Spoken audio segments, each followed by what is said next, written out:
Synth Network.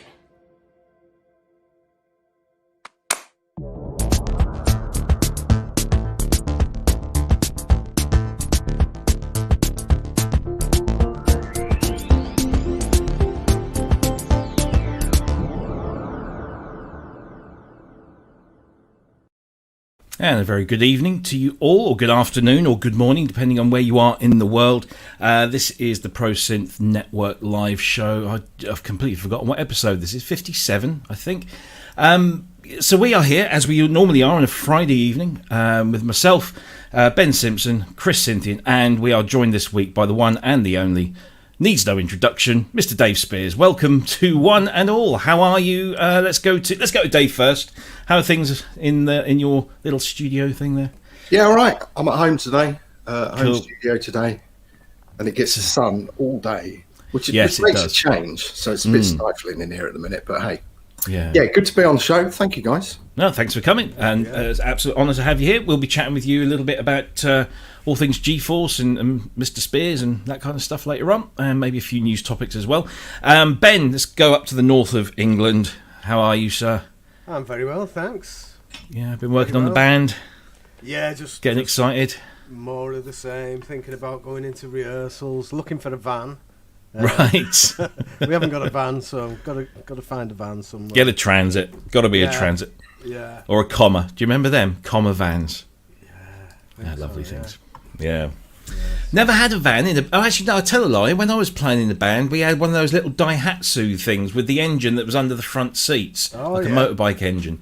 Yeah. And we managed to cram all like a 7-piece drum kit and a Juno... I forget which one it was, and it was a Casio CZ5000 as well. And we get that all into this little Daihatsu thing.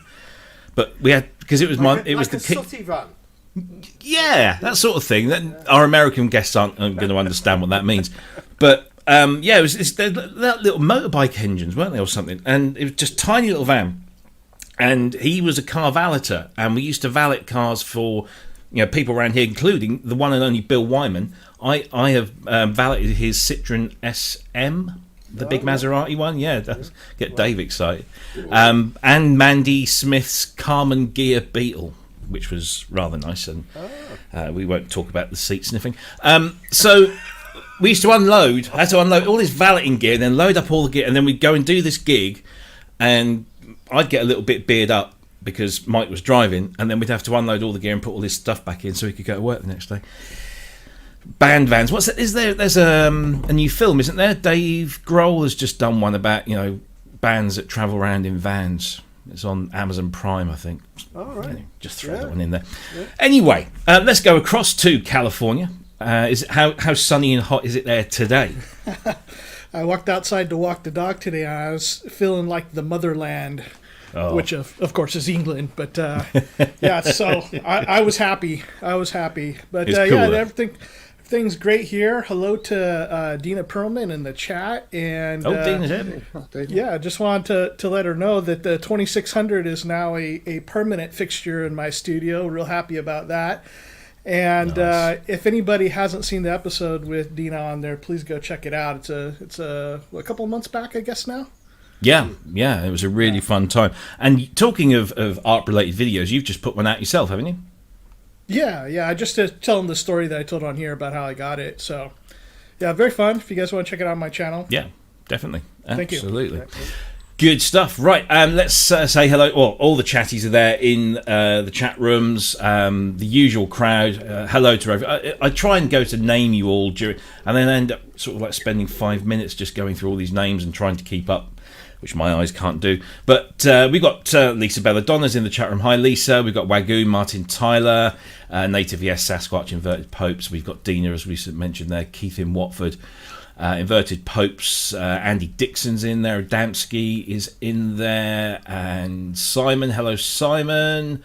And yeah, Yanaceta, Ros Gray, Tempo Roboto, Atto Z, Corrosive Abuser. I haven't seen Asio Head. Is he in there? Oh, there he is. Yep, he's there. Welcome to you all. If I didn't mention your name, it wasn't personal, but we've got plenty to get through tonight. Before we do that, let's just get all the rubbish stuff out of the way. So we are available on all of these social media platforms if you want to follow us and keep up with what we're doing. So it's Twitter, Instagram, and of course the main area, which is the Facebook page. I do want to take this moment to mention something that happened this weekend that was just incredible. We kind of went viral, and I've never had nothing of mine has ever gone viral. We kind of went viral, and we couldn't figure out what it was. We had this massive influx of member requests to the page, and all we do on the Facebook page is we set up 3 questions to A, check that you're human, B, that you want to be there, because some people invite others and they might not want to be there. So it's just a sanity check to make sure that you definitely want to be there. Nothing else. We don't go into your backgrounds or anything like that. And there's this massive list of people we have to go through and approve. And I said to Ben and Chris, I have no idea. Has somebody mentioned us somewhere, or has somebody plugged us, or did one of our episodes just take off, or was it Dave's impending appearance on the show? We just could not figure out what it was. Turns out, and this is the killer, and I really love this. So our friend Rands in Australia posted a picture on our Facebook group of the Hamamatsu factory that Yamaha have from 1987, where they're building and testing Mark II DX7s. And he posted it there for my attention, and of course I thought it was lovely. Somebody else picked that picture up and shared it on their very popular Synth News page, Mr. Tom Weiss, who we've had on the show from Synth Anatomy, and he posted it around various groups, and then other groups shared that post, and because he linked us in there, it just blew up massively. And we've had, must have been over 150 membership applications in the last few days, which is just mental. But if you are one of those people, welcome, and I hope you subscribe to this channel, which you can do down below here. Hit the subscribe button, hit the notification bell, all that stuff. And we do the show every week, and we have fantastic guests on, and please do join us and support us like so. So thank you to Tom, massive thanks to Tom, and of course to Rands for posting the original picture, and we have boosted our numbers through the good old DX7, and you lot slate the DX7. Look what it's done for us. And also just to say that we've had both Rands and Tom on the show as well, so yeah, you can check out those episodes as well. They were great. Indeed. So yeah, Facebook page, and of course most of you are watching on YouTube, you know where to find us. If you need to get in touch with us privately, info@prosynthnetwork.com is where you can do that. And of course we do have to plug this, and we thank everybody, and we are getting people doing these kind of regular payment things going on. So if you want to subscribe to the channel, that's fantastic. If you'd like to contribute to keep us going, that's even better. And the link's just down below there, Cutley/PSN-donate. And thank you to everyone that has contributed and continues to contribute to pay the bills so that we can keep this thing going. We are super, super grateful for all of that. I think that's all the formal stuff out of the way, isn't it? So let's do a couple of news topics before we sort of dive in and have a good old chat with Dave. This one was a real shock. I didn't see this coming. I don't know if anybody knew this was on the cards. But hands up, anyone that uses Audacity for any kind of audio editing. Is it just really? I thought it was much more popular than that. Anyway, it's a popular freeware audio editor, and it has now been snapped up. And the news is it came through from Music Radar. So it is that Audacity's been snapped up by Muse Group, who also own a number of other products, such as Staff Pad, which is an iPad stave program. There's Muso Score, which is a scoring application. There's music tuition stuff. There's ToneBridge, and they've snapped this up, and it's now going to get kind of full-time support, but it's going to remain to be free and open source, apparently, and they're going to put a bunch of people behind it to give it, loads of new features and stuff. And I just thought I was a little bit troubled. I use it a lot on both machines to just very quickly edit audio or process audio, convert it from one format to another, and it's just a super quick, super cool, super lightweight piece of software. And I was a bit troubled when I saw this, thinking, oh, it's been snapped up, and now we're going to go down this thing. They're going to start charging for it, or they're going to start putting ads in it. But apparently not. It's all going to be, more of the same. Any thoughts on this? Dave, you're the software developer with us. Is this, is this sort of thing troubling to you or encouraging? Do you know, I'm surprised that I didn't know about it. Yeah? I might check it out. It was a very interesting video, actually. The guy talking about it. I quite like that. What was it, Dominic Zoni? It was when he said he preferred building software to R&D, and I was thinking, no, I much prefer the opposite. Each to their own. Yeah. But some really interesting little bits and pieces on it. I mean, the idea of the spectral 3D model sculpting looked like it could be fascinating. I'm just amazed I'd never heard of it. Yeah, I'm surprised because it's something that I've been using for years, on and off. Cryss, what are your thoughts? Yeah, I mean, if they keep things going the way they're going, that'll be good. I mean, we always get worried about these things, and especially the big one, this last couple of weeks has been the sequential novation that we talked about last week. Yeah. But, I mean, that sounds like things are going well, and Dave just put out another video about that kind of merger. But,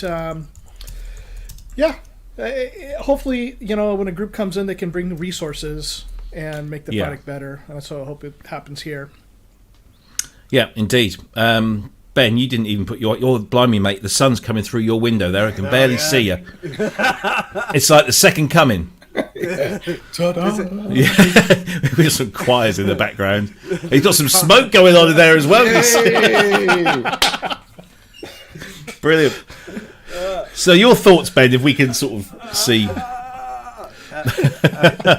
There's a comic just going past the station at the minute, so you'll have to excuse me. I have communication issues as well. I don't know. I think this is what it's going to be like, when I have my last breath. This is what I expect to see. Ben Simpson. Bright light and smoke. I've got the grey beard. I'm like big man. Studio in the 70s. It's my studio anyway, like now. Yeah. What was you on about? Audacity, mate. Audacity. Yeah. Well, this is mental. I can't even block it out. Can't you? No. Oh, it'll pass. It'll pass. Yeah. Wow. This is mad. Right. Audacity, the takeover by is it Muse? Muse Group, yes. Yeah. I used. If I bend down, you can just see me a little bit. Yeah, go on then. You've got your eyes. I used Audacity ages and ages ago, just because I couldn't find anything to do the job I wanted on a Mac, and I thought it was okay. I was a bit ungrateful because it was free, and I went on to other things like Cool Edit and which turned into Adobe Audition, didn't it? Yes, it did. Yes, and I've kind of really stuck with that. When I do editing, it's madness. I keep looking at myself. Right, when I do editing, I tend to use Audition. But after watching the video with this announcement, I thought this actually looks really good. This, it's got like some really, really advanced features in it, and like it stated in the video, the look of the thing is like from Windows 95 in it.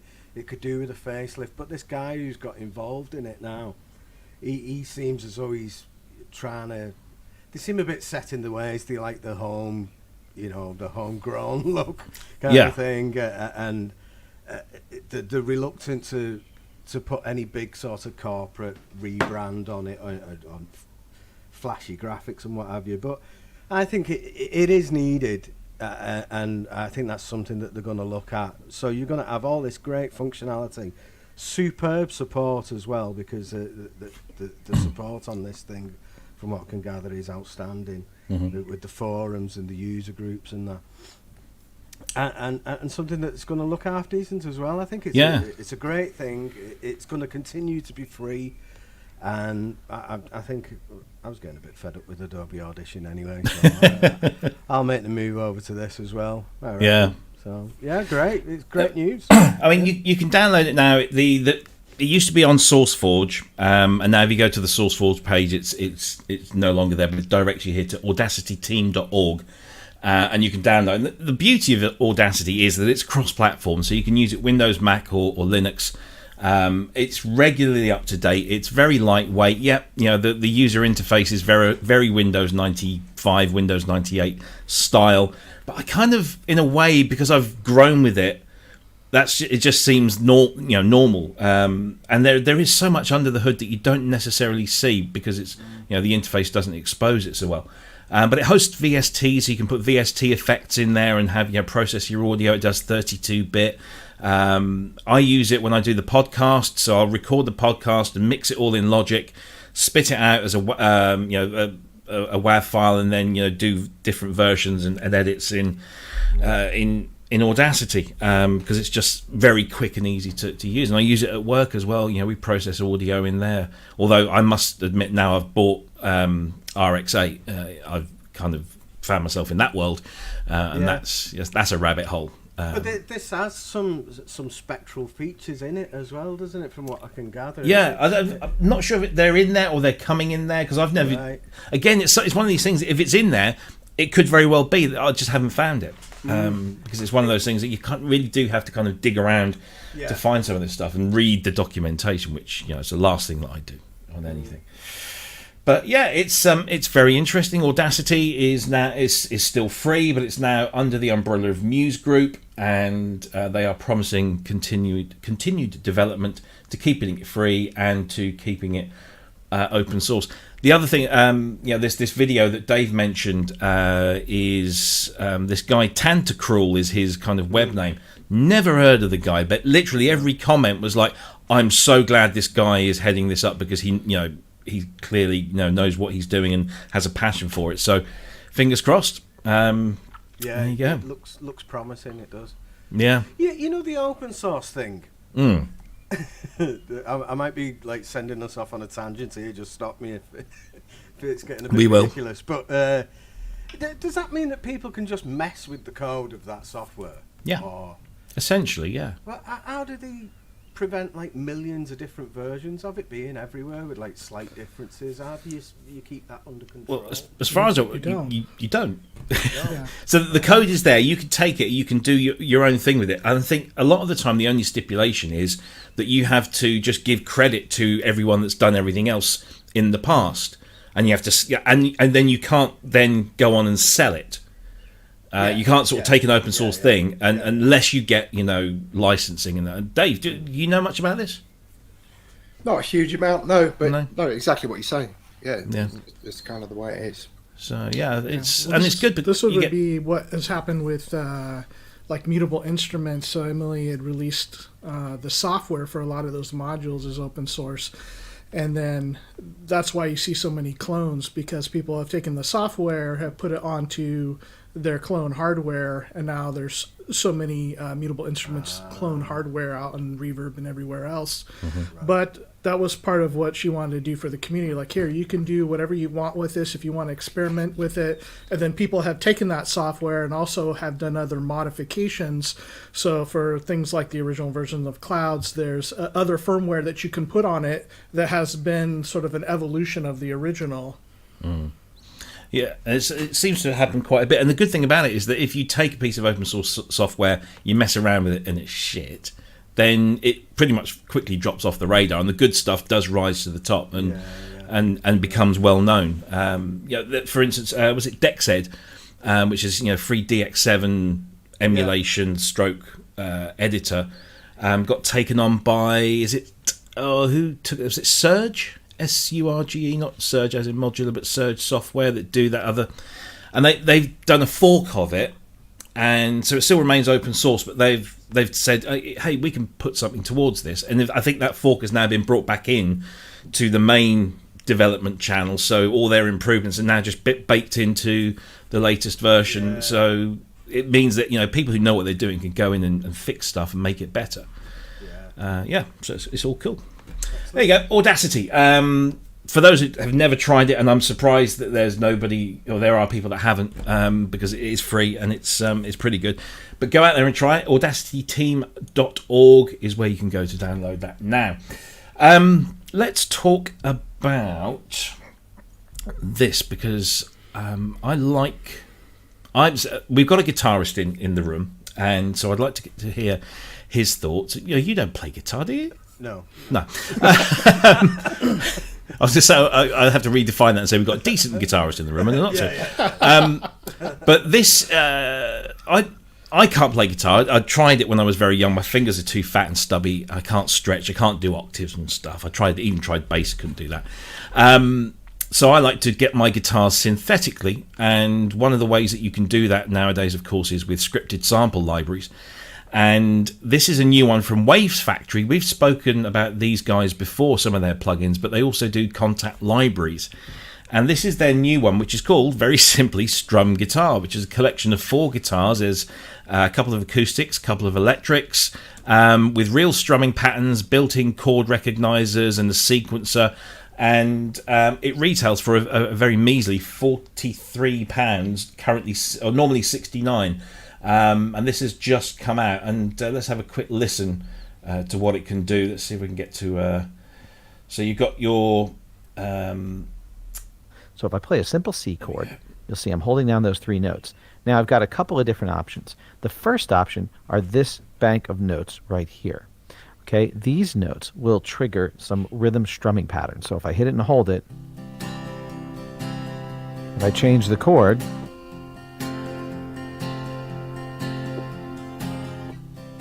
So it's basically you hold a chord down on the keyboard, it makes no sound, but then you press another key in that zone, and it starts the script running that plays the strumming pattern, and that's a fairly common thing with these sorts of libraries. But at this price point, this is actually pretty neat. I've done some stuff with UVI-based libraries, where there's a guy, Acoustic Samples, that does a Sunbird, Gibson, and he's done a telly and a Strat, and it's very clever stuff. And you can have different strumming styles, different strumming patterns. You can create your own, and it also translates the chord inversion from a keyboard to a guitar one, because obviously there's differences there, so it does that automatically, and I'm thinking this does too.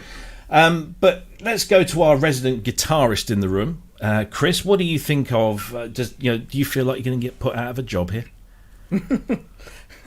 Well, drummers didn't get put out of jobs with drum machines, so I think I'm safe for now. I think the strumming idea is a really good one, because that's usually where the feel of keyboards doing guitar doesn't really work out. And now there are some people that can do it pretty well, and I believe Daniel Fisher has a video talking about how to play keyboard to make it sound like a guitar, and all the different things you got to do, like figure out there's only so many patterns that you can play. You don't have all the options you do have on a keyboard because of the way the strings are tuned. So there's some tricks you can do to make it sound more authentic, but I think this is one really easy way to get it going very fast. That strumming sounds great. I like WavesFactory. Their Echo Cat is an amazing tape delay. It's one of my favorite delays. Yeah, I mean, the options that you get with this, so you have these 4 guitars. Apparently there's a 6-string electric and acoustic and a 12-string electric and acoustic. You have a mixer here that you can blend all of the sounds within Kontakt themselves. You've got a range of effects, different cabinets that you can choose from, and various settings for each. There's a sequencer in there, so you can program your own strumming patterns or picked patterns, I guess. and then various other settings. So there's round robins in here as well, which is nice to see because that's always a giveaway. Different velocity curves, different noises. So I guess that's fretboard noises, that kind of thing. And then there's an envelope in there as well that you can mess around with. So it seems quite fully featured, and for £43, I think it represents pretty decent value for money. Hey, one thing that I'd like to add to that, if you're going to be playing keyboards with a guitar sound, I haven't, so I don't know how well the WavesFactory amp simulation is, but one of the things you can do to make it sound better is use a decent amp simulator, because there's a lot of kind of crappy ones, to be honest. I love Logic, but their amp sims are terrible. Torsten and I have been talking about amp sims, and so for those that don't know him, he's a keyboardist, and he's been really working on the guitar stuff on keys, and so he had sent over some tracks to me that had it through I think it's the Native Instruments one, Guitar Rig, I think. Oh yes. And it was okay. I mean, he worked it to where it sounded pretty good, and then switched over to Neural DSP amp sims, and the quality of it went up tremendously. And it was like, it makes a big difference. I mean, guitarists will obsess about the amp sims and the speaker sims and all that kind of stuff. So as a keyboard, if you want to get it to be a little more accurate and sound good like that, you probably should as well. Yeah, absolutely. Dave, is this cheating? Do you think? No. I mean, horses for courses. Yeah. I remember. I don't use it. I haven't got the full Contact engine, bizarrely. I don't use any of. I'm very fortunate. I've got access to 4 amazing guitarists. Right. And I like the dynamics that a real guitarist brings to a kind of track that's in the box, essentially. So for me, I'm very, very, very fortunate. I use a guy called John Mitchell, Right. who's It Bites and Frost. Oh yes, of course. Yeah. Another amazing mate called Donkey Tugger, who's got a great name, who's a right rough and ready guitarist. And then there's another guy. Water, then. Milton McDonald is another guy I use, and he was originally part of that whole Take That scene, and now I know he's ELO now, but he is just phenomenal. So I can kind of give him a track and just go, just do what you feel is right. And sometimes I'll mock it up on a synth, but that whole keyboard, the guitarist sensibility is very different to a keyboard sensibility. Yeah. I learned that a million years ago. I did all those MIDI file things. So we ended up recording, guitarists on alternative controllers. So I was kind of able to kind of go in and, right, okay, that's how their chords are played. It's not like, and the one thing I don't like is when somebody it's a bit like trying to be a synth saxophonist. It's just like, no, go away. It doesn't work. Unless you're a saxophonist and you know that kind of sensibility. Yeah. So yes, no, I am going to get the full Contact engine, but probably not for this. It's. Do you remember Ty did a choir demo down at the Sonic event thing, and that just made it. I watched it obviously at the time. My jaw dropped, and at the time I was on an old OS, and now I'm on a more modern OS, so I can get it now. Yeah, absolutely. Ben, you don't have a guitarist in your band, do you? Well, we have a fella who stands there with a guitar. Can you come a bit closer to your mic, mate? Yeah, we have a fella who stands there with a guitar. I suppose he is a guitarist of sorts. No, we do have a guitarist, but and Andy as well is the singer. He's pretty good on everything. He's sickening, really. So no need for this then. Well, maybe for me, yeah, because I'm pretty awful on everything. I can just I can program stuff so I get by. No, I'm only okay on keyboards, really. I'm terrible on guitar. Just about bash out a beat on some drums, and I actually started off playing bass. So this will be useful for me, and it is quite customizable as well. When you go into that sequence a bit, I thought at first it was just there was stuff on Steinberg did virtual guitar stuff years ago. Oh yeah, and that was like, so once you got over, there was some sort of like straight, like rocky, distorted thing that was quite passable, and everything else was rubbish. This is, I don't know. It's quite realistic, and it's quite customizable. You're not stuck to like one rhythm. You can program your own to be quite specific in what you're doing, and it is still quite realistic. And below where you've got like a standard sequencer kind of thing where you put in the velocities and that. But below that, there's these like chevrons, arrows that point up and down, and they indicate whether it's a downstroke or an upstroke. So you can get quite intricate with that as well, and the envelope can be used to take off some of that sharp attack, so it fits in with the rhythm a bit better. I think for the money it's brilliant, but I haven't got the full-blown Contact, and I can't get the free one to work on my computer for some reason, so unless they make a standalone one, I'm not going to be able to have it. But yeah, it's a cracking thing, and it's really good value as well. So yeah, if you're not that like fussed about being 100% authentic, but for like low down in the mix, I think it's just for that kind of backing, a bit of rhythm and colour. Yeah, it's great. Yeah, and it's for currently 43 on offer, but it's normally 69 UK British pounds. It's just under 5 gigs worth of samples, 4 round robins, 5 velocity layers, the 4 instruments, over 3,300 samples in there, so it's quite extensive. There should be a lot of detail in there. Will only run on the full version of Contact, as most things tend to do nowadays. If you do it in the Contact player, it just runs in that limited 15-minute demo mode. But wavesfactory.com is where you can pick that up for, let's say, £43 at the moment. If you are into your guitars and you want some of those. So that's a little bit of news. We've got a couple more things that we might... Actually, let's do this one now before I forget, should I say. Because I do like a success story. Now, we spoke about this a few weeks ago. Trying to remember exactly when it was. But the Oxi One hardware sequencer, it went live on Indiegogo for its crowdfunding, and it hit at the last count. It's just shy of 1,000% of its target, which is incredible. So well done to them.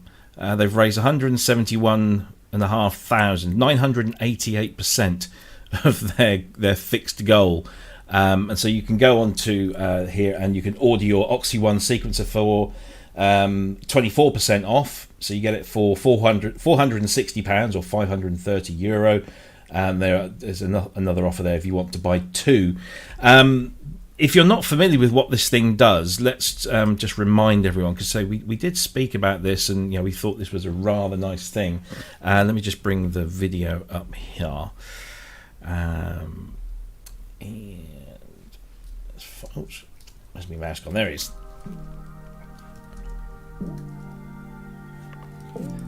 So it's very kind of, I'll say, Ableton-esque. I don't really like to use that term, but it has that grid layout and bunch of controls on the left. Nice little OLED screen, nice and clear for all your information. 2 sequences, chord sequence and a drum pattern in there. 16, 32, 48, 64 steps. Connects via USB to, in this case, Ableton Live. Looks pretty, sounds nice, or certainly makes things sound nice. And 988% funded. I mean, this has got to be the stuff of dreams for a small developer. Amazing. Yeah. Is this something that would attract anyone here? Would anybody fancy one of these? I remember us talking about this, I don't know, maybe it was last year or so. Yeah. And I thought this was a really interesting device as far as sequencers go. As I said before, sequencers are against my religion. I just find it like utterly painful to sit and program one, and I'm just used to putting hands on the instrument and playing it. And so I thought this one was quite good, along with the Polyan Seek, which also has that very visual layout to it. And so I got on their list for the Oxi for, I don't know, through the announcements or whatever. I keep getting emails from them and kind of been watching the progress. I think the thing it comes down to for me is like, I think this is a great product, and it comes in quite a bit cheaper than the Polyend sequencer that has kind of a similar vibe to it. This is a nice size. It's, quite easy to program, but for me, it's still that thing of like, am I going to get over $500 worth of use out of it? And right now, we would say no, but maybe if one of these comes up used, because I do again think that it's a great product, and I would love to have something like this to see if it would fit my workflow. So yeah, I guess I'm really enjoying all these small manufacturers that are coming up now with some really cool products. Let me just bring the homepage up of these guys. Oxi Instruments, there we go. So according to the blurb, 4 modes available per sequencer. So there's 8 tracks with totally independent parameters, start, end steps, length division, configurable MIDI output, scale note filtering, and you have 4 of those. So you can have basically up to 32 tracks being sequenced from this one unit. Innovative chord function generator, amazing palette of chord types and voicings, total freedom with up to 7 voices polyphony, 4 CCs and plenty of parameters per step, full control of monophonic track with complete visualization of the melody, never get lost again in a pattern. More modes coming in future firmware updates. I mean, this is not necessarily the sort of thing I would go for. I kind of prefer working in the box on the screen, but I must say it is quite a tempting thing, and it looks pretty too. Is this something that you might use in your work, Dave, at all? No, I'm not the target audience. No. I spent years with a million alternative controllers. In fact, I went into our lockup the other day, and there's just reams and reams of stuff in there, and it's like, oh. In fact, I think there's even a Rolly C-board propped up at the back there. But yes, which I do use occasionally, but I don't know. I kind of just got to a point. Hey, I'm not slagging this off at all, and it's going to be brilliant for people. But I just got to a point where I was like, you'd immerse loads of time in learning something, and then something else would come along, and then you do the same, and then you do the same, and eventually I just kind of reached the conclusion. It was like, I'd rather spend time kind of honing my chops a little bit. So yeah, just spending that time practicing every day, and it's amazing how quickly your chops can improve by doing that. So yeah, I mean, I'm not really the target audience here. What does Dave Spiers use to like noodle? What have you got like one little thing that you can just sit down and come up with ideas and then move on, or do you just sit behind the thing and start playing? I do start generally with a piano or a synth. No, I don't have a specific thing. I mean, I've used JD800 as my master keyboard for probably since the 90s, but that's more the feel and the action of it. For me, it was like the fastest of those, certainly of the Roland stuff, and I just kind of stuck with that. I don't even use the sounds on it. No. The 80 has obviously got, if I want a weighted keys, then I use the 80. I've got Kurzweil MIDI board, stuff like that. Yeah. It's kind of horses for courses, really. Absolutely. Yeah. Anybody else got any thoughts on this one, Ben?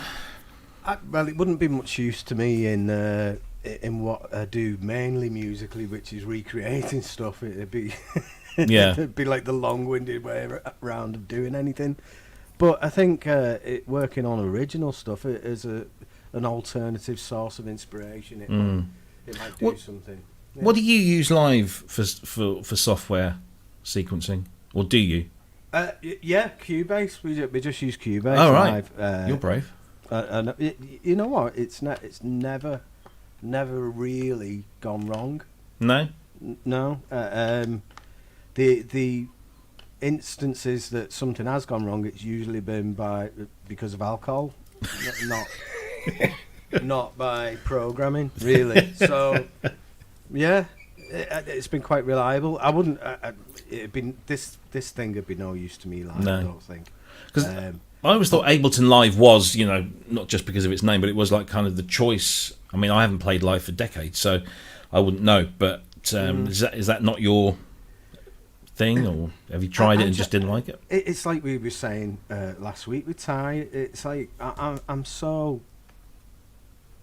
used to Cubase. It's like in a live situation, if something needs fixing quickly, and I need to be 100% comfortable with it. Mm-hmm. So I mean, we have branched off, and we do use Mainstage for everybody else. Right. The main, like the sequenced part of it is Cubase. No. So this really is not going to float your boat then, in that regard. Maybe from my original stuff, if I can, make some interesting sequences, and as a drum programming interface, that's something where I suppose I always play drums in, and make me drum patterns aren't the best, like, so I think maybe if I could, create something with these step patterns and that to get somewhere where I wouldn't get by playing it in. Then, it could be interesting. I think it's a fairly niche thing. So I like the way it looks. It's aesthetically pleasing. B, looking at the spec sheets here, I mean, it does seem to have a heck of a lot going for it. 988% funded. I mean, that's brilliant. That really is. Clearly, there's a market, and it's been tapped. Well, I think with these sequencers, and I've one of the things that I've struggled with is like, why do I like this stuff as much as everybody else? And it really has gotten to that thing where I want to play stuff in, and then the things that I do need to sequence, I do all in Logic, and so. What Ben was saying kind of triggered something for me in terms of, this is made for people who want to do multiple things at one time and be able to do it in that live setting. So if I play live, I usually don't play much keys. It's mostly all guitar, so I don't need it for a live stuff. And when I'm doing recording and songwriting, that's where I would go and do one part at a time and layer it and play it in and do whatever editing. And so it just ends up being something that I wouldn't use. But then when you see a lot of people who are having a whole bunch of synthesizers and they're doing a track all at once, there's a lot of live stream stuff that happens, and also a lot of people that are recording these sequence things all happening at once and moving knobs and stuff. Then something like this makes a lot of sense. Yeah, definitely. So if you're interested, get in. It certainly looks like it's going to go into production. So the website is oxiinstruments.com, or you can go to Indiegogo.com, projects Oxi One, and you can find that in there, and you can buy one at the reduced rate. So it's normally €699. You can get it for $530, which equates at the moment to 460 British pounds, and what is that in US? It doesn't say. Little more than euros, right? Yeah, it's probably about 500, 540 maybe. Yeah, so there you go. It's done. It's going to go into production, and they're a Spanish company, I think. So nice to see. This is another nice thing. We're seeing all these companies from countries that you don't traditionally hear from in terms of music technology, and it seems like they're coming up with some really great ideas. Here we go. It's a lovely world, isn't it? Right. Let's grill our guest, shall we? We've got him in. He sat there in front of his favourite toy, the one that's kind of getting the most attention at the moment, the wonderful 8-voice Oberheim. And of course, OBE came out to much applause and maybe a little grumbling in the background. But all three of us here literally bought it pretty much day one, I think. Oh, wow. And fell in love with it. It even forms part of our end titles, which I'm sure you'll recognise when we play it. It is, probably and I'm not not blowing proverbial smoke up the backside, but it is one of the best software synthesizers that I've played in many years, because it's just inviting. It draws you in, and it's because the hardware is a very different synthesizer to most other analog hardware synths. Would you say, Dave? Oh, totally. Yeah. I mean, for me, when I got it, my God, it was a long time ago now. I wanted to be Lyle Mays, really. And I was just kind of like, right. Actually, there's a weird story in that we were approached by Roger Manning at NAMM a million years ago, and he was like, I'm selling loads of gear. And honestly, everything in his list, it was like, want. And then it was, we whittled it down to a couple of things, which absolutely hoovered us out completely. Cryss wanted, in fact, it was a Chamberlain M4. That's where that came from. Right.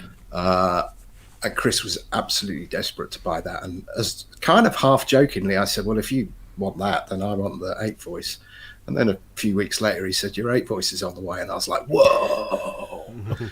So I kind of got it in. Anyway, several things didn't work. So it went to Kent. He fixed it. And I just fell in love with it. I used it. It was my secret weapon when I was working for artists. If they'd go, I need a sound for this, particularly film stuff or something along those lines. And I would always just put it into unison mode, do the whole, set up every SEM. And I was like, there's nothing like this. In fact, I did think after we released OBE, I got work because I had access to this, pretty much exclusive access, really. And then after we released OBE, I was like, hang on. I haven't got that exclusivity anymore, have I? So, I don't know how that's going to pan out. It'll be interesting. Yeah. But there was a moment when I was doing something for one particular artist where I'd kind of built this epic soundscape with the original. And I sent it off to him, and he was like, I absolutely love it, but one of those oscillators is ever so slightly out of tune. And I was like, yeah, but that's the beauty. You've got this kind of intermodulation and the harmonic stuff that feeds off of that. And he's like, no, mate, techno's about precision. Right. And that's what made me think, if we did this in software, you could do copy paste. So you could have the precision if you wanted it, or you could have the imprecision if that's what you wanted. So, that was the kind of start of a mad journey. But so you're known, obviously GeForce Software is known and has been known for many years for the fairly limited number of instruments that you have in your portfolio, but you're known for the Oddity and of course Mtron, virtual string machine as well, and all those kind of tape banks that you've got for the Tron. Why the Oberheim 8-voice now? Why not before?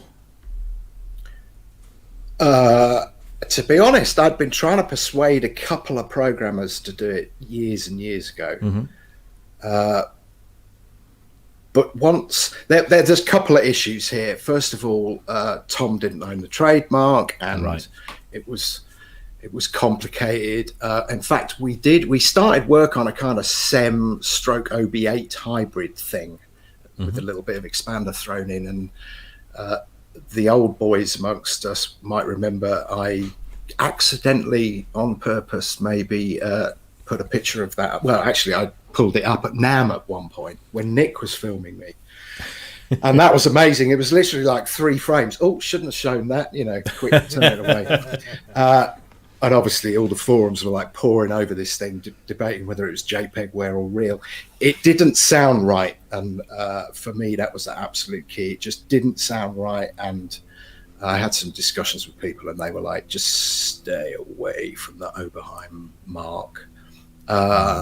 Obviously, that was when it was owned by Gibson. Yeah. Fundamentally, it wasn't right. But when I put it in front of a couple of other programmers, specifically the guy who did Imposca for us, who's an amazing engineer, like proper hardware, software engineer. And it just didn't grab him. And it I was like, wow, I just thought, I'd get it. But it didn't grab him. And then, we're going back probably 5 years now, when everything was in this room. I think you came when everything was cluttered up in here. Hugo, who's been with us a long time, who's just amazing.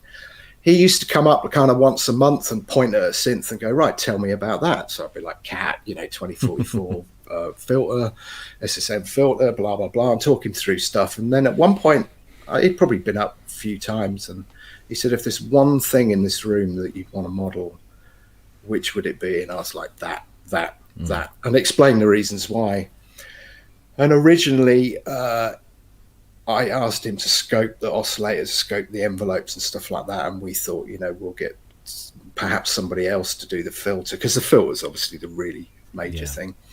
And Hugo just kind of said, can I run with it? And I was like, well, you can, but if you spend 3 months doing something and then you come, and if it doesn't sound right, it's, it just won't get used. So effectively you've kind of wasted your time, because he was doing it in his own time. And then he came to the studio one day, and they put me at the back of the studio, and they did an ABC between a modern SEM, the 8 voice, and what he had done in software, and the obligatory filter sweeps and stuff, right up the top, right down the bottom, in the middle. And I'm not ashamed to say, but I'm slightly ashamed to say, I got every single one wrong, and it was just like, okay, you've got the gig, go. Yeah. So, but he's young, and we really didn't want to pressure him. So it was just like, look, let's just let this evolve, because the extra stuff was a bit of it was a lot of head scratching, a lot of, nope, that doesn't work, let's go away and think of another way of doing it. It needed to complement what was on this. So it was a long time, but hey, there is nothing I would rather do than do development. When it comes to releasing stuff, I'm like, I'm a wreck. Complete wreck.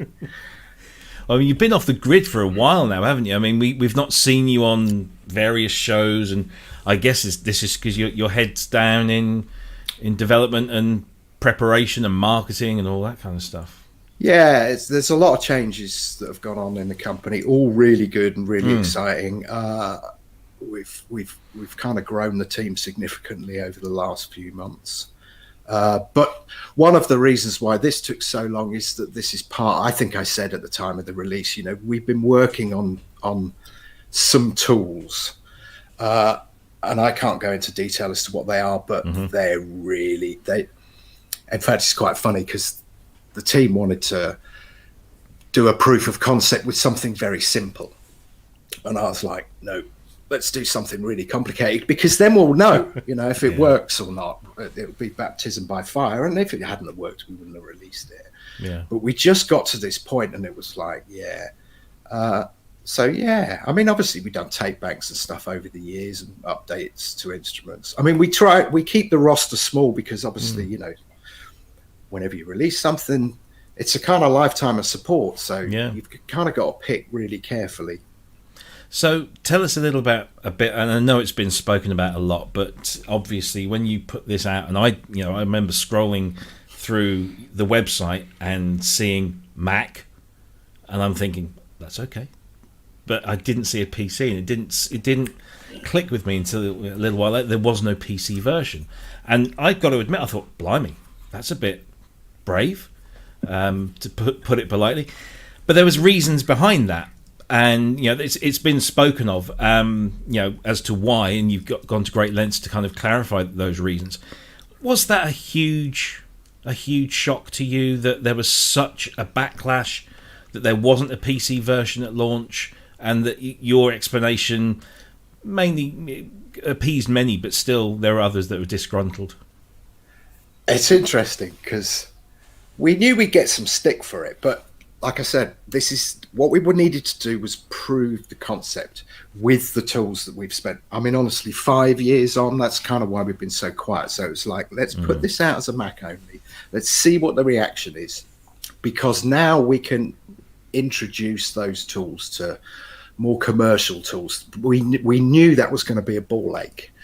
So it was kind of like, okay, before we choose to do that, because it's a massive task, let's just see what the reaction is to the instrument as it exists. It was quite funny in a way, because Jerome, who's with us, said at one point, he said, I knew we were going to get a shitstorm, but I didn't realize it was going to be quite the hurricane that it's turned into. I, on the other hand, thought we should do this again. But next time, let's pretend that we're releasing only a PC version or something. Because, I mean, it's like, if well, that's that adage, isn't it, where there's no such thing as bad publicity, which I disagree with. But yeah, it was very interesting. It was very interesting. I mean, I think I've made it relatively public. I did get a death threat. It was like, wow, dude, it's a plugin. I know. But here's a pro tip: if you're going to issue a death threat to somebody, use a VPN. And don't use the same pseudonym you release your music under, because it's really easy to track you down. And let's just say the guy who did it won't be playing with his Xbox for a while because his mum wasn't impressed. That is brilliant. I know you've told me off air what that the details on that. It was hilarious.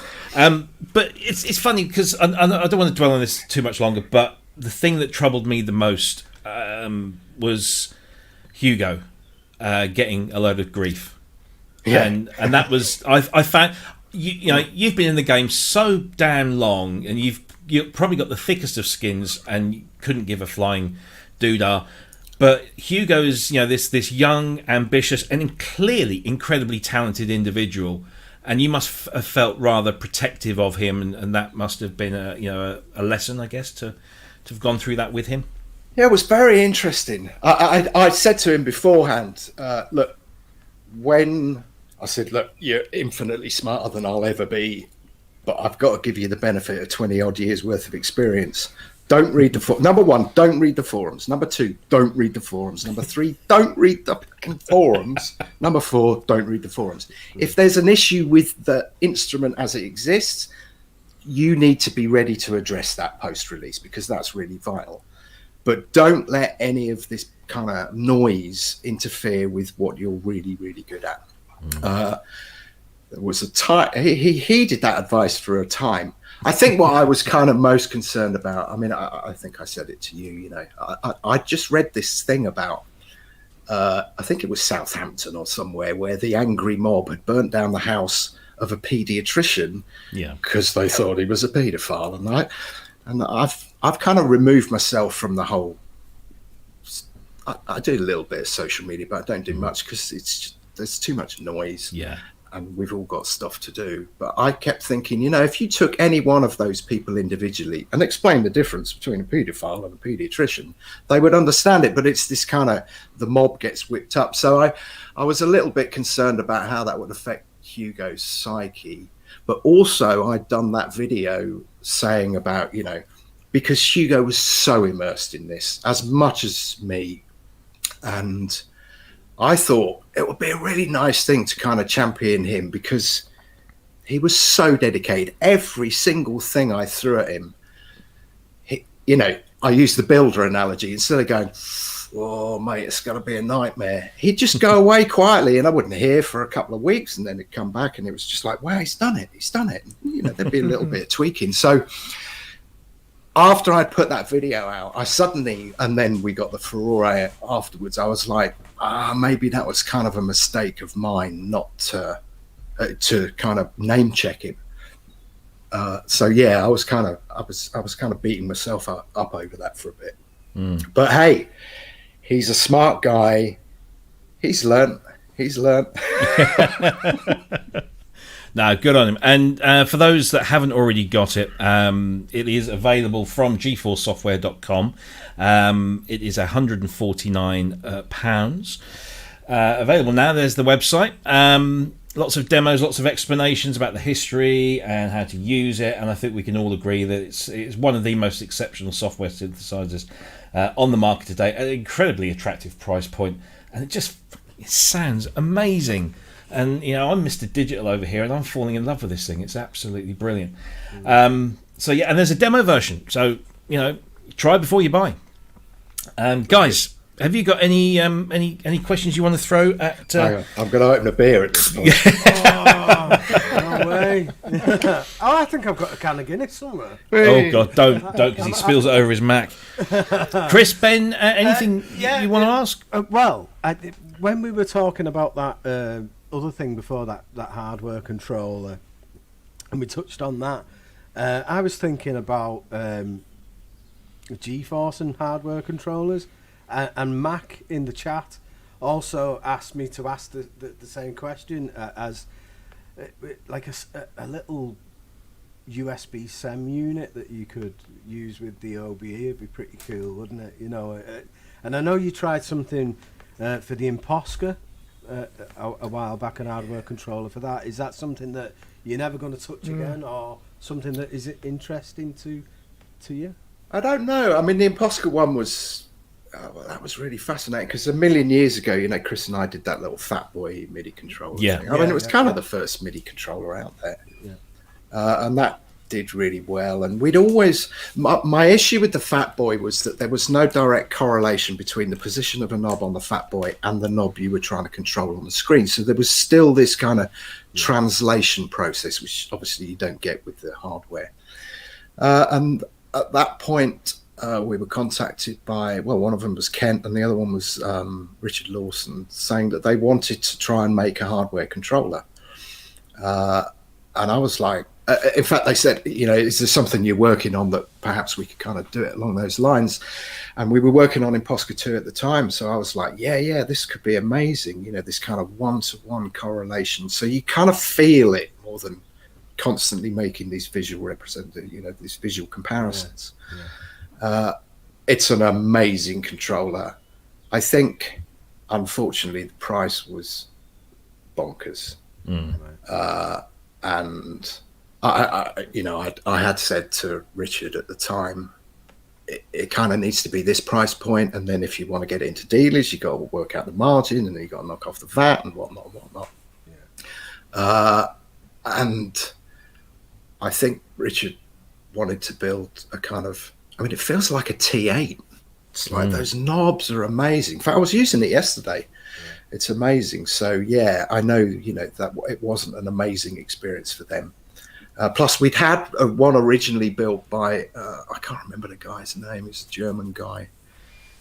He'd built it for us and kind of shipped it over. We paid for the parts, and he does controllers for various things, but very, very flimsily made. In fact, I took it down to John Fox and I was like, hey, check this out. And then I accidentally just knocked it on the wall on the way out, and it's constantly transmitting MIDI CCs.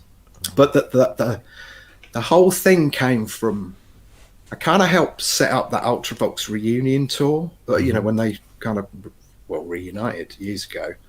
And I went to some of the gigs, and they were using Oddity and String Machine and Mini Monster and whatnot. And Billy was using a Novation keyboard, and I was like, it sounded great. And for me, hearing our stuff through the giant PA was amazing, but it didn't have the same visual impact as Billy wrestling with an Odyssey, you know, just kind of gnarling away. And I came back to Cryss and I said, maybe we should buy a couple of Odysseys and a Mini Moog or something, rip the guts out and put controller keyboards in there. And Cryss was just like, that's sacrilege. How dare you suggest such a thing? And that's exactly when Richard hit me up. So it was kind of like, right, yeah, this could be really cool. It was only the price that, but it's the most, and that was the other thing, you know, when I've done stuff for set up systems for bands on live, everything had got kind of cheaper. So nothing was really roadworthy apart from the Kenton controllers. So it was like, actually, it kind of needed to be robust. Anyway, that's a very long story to say never, but I don't have anything in the pipeline at the minute. Yeah. No. And if I did, I couldn't tell you. Chris, you have anything, sir? Yeah, so a couple things here. First of all, for the people in the chat, if you've got a question for Dave, please put it in there and tag it with one of us. So that'd be Synthient Sound, Ben Simpson, or Synth Network. I actually do all of them, would be your best bet. I've got a few questions to ask from the chat as well as one of my own, but I wanted to share real quickly, fanboy for about 30 seconds. And so, you know, I spent a lot of time in the guitar world and was a very in the closet analog synth fan, but in the times that I was a guitarist, analog synthesizers were not really such a big thing, and nobody really talked about them. So everybody that I ever played with always had some sort of rompler, but I had this like secret love of these old synthesizers. And one of the things that really profoundly impacted me and actually helped get me really into synthesizers was, Dave, your video on the 8 voice was about 10 years ago now. Yeah, wow. That video is one of my all-time favorites. Probably the video I've watched more than any other video on YouTube. But to me, like in a time when there wasn't a whole lot going on in the analog world, to hear an 8 voice humming all of those oscillators together was just an amazing experience.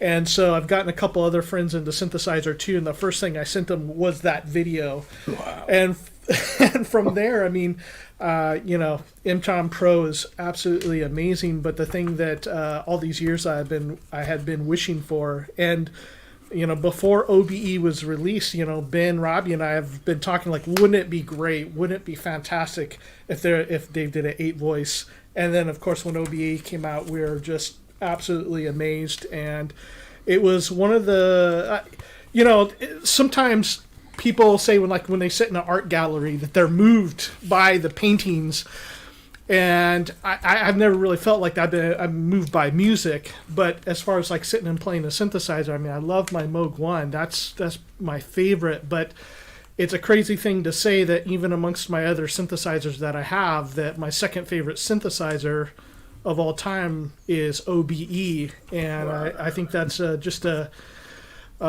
wanted to particularly, since I had the opportunity to say thanks to both you and Hugo and everybody else that was involved with it, because what a fantastic synthesizer it is. I'm sorry to go all fanboy on everything here, but get it out of your system. I'm not going to apologize for it, and I know I'll be awkward as heck about it, but it is really amazing. And it was one of the few times where I sat down and played something and really felt like chills. I mean, not metaphorical either. I'm like, man, this thing is exactly what I wanted. This is what I've been waiting for. So let me thank you very much. That aside,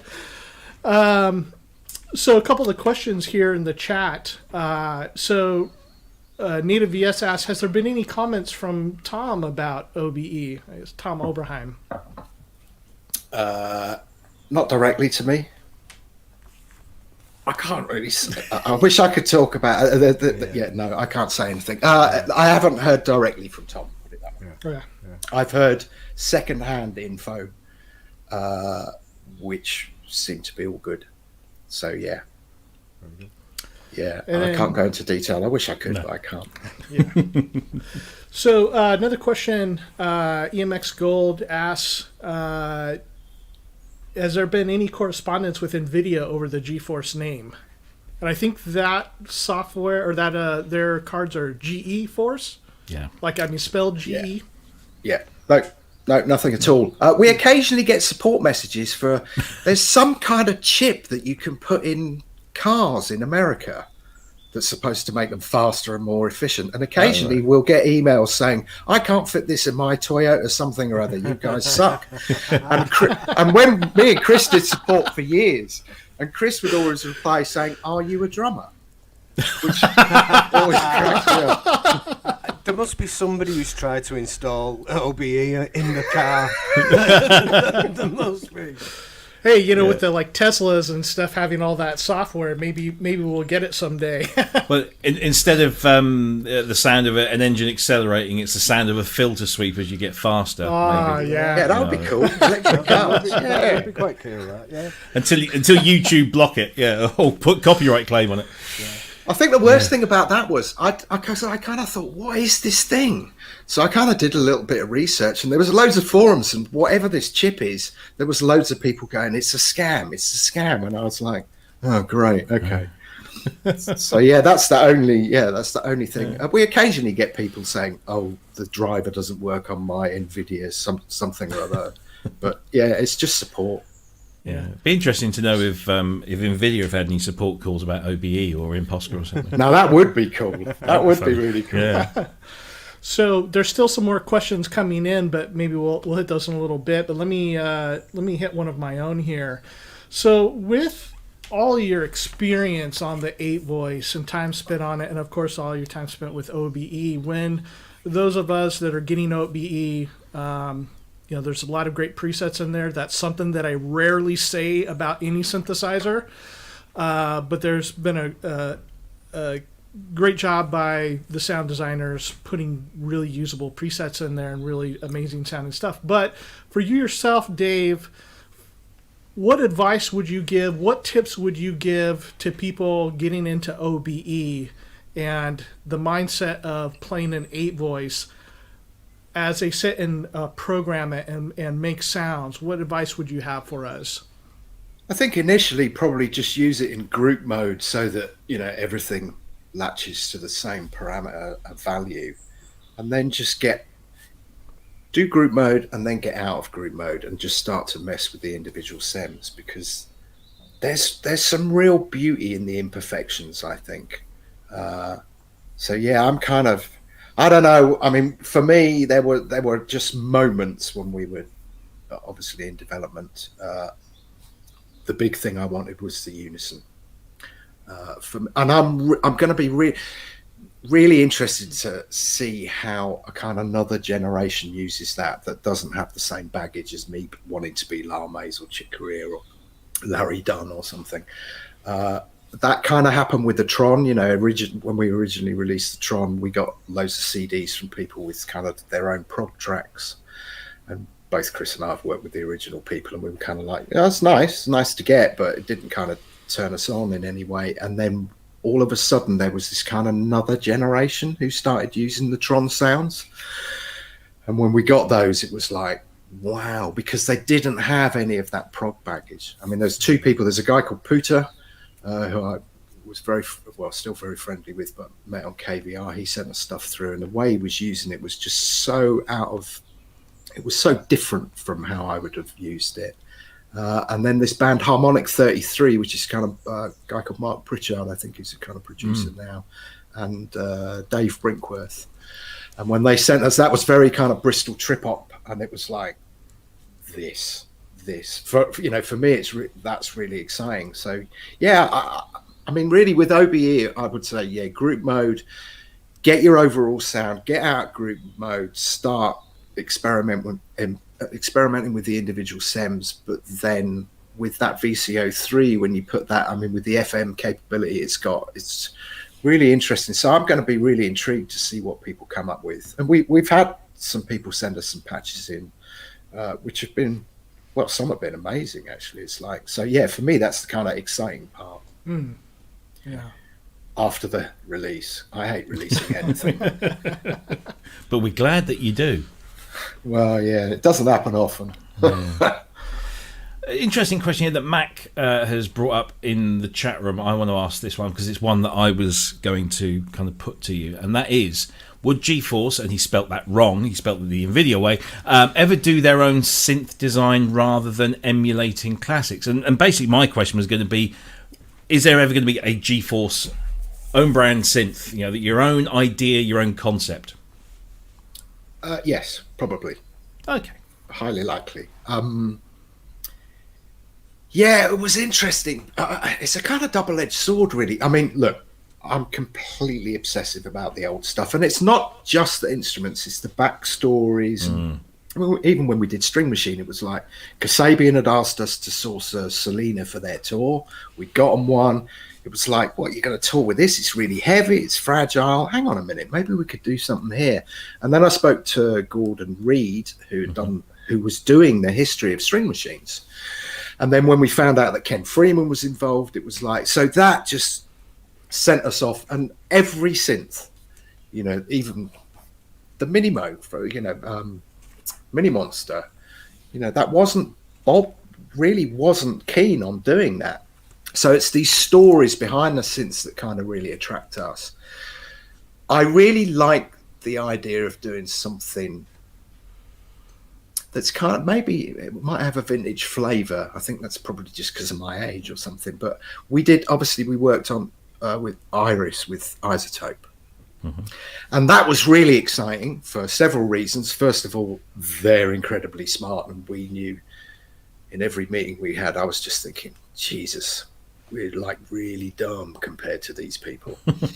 But But actually, after the launch of Iris, well, that was another great thing because obviously that was their launch, and I didn't have to deal with any of the fallout or the flack or anything, or the support. But we had a couple of people email us saying that they had bought it based upon being a kind of customer of ours, and they were disappointed with it because what was the tie-in? How did that work? Now, for me, that was a kind of excursion into something, new and exciting for me.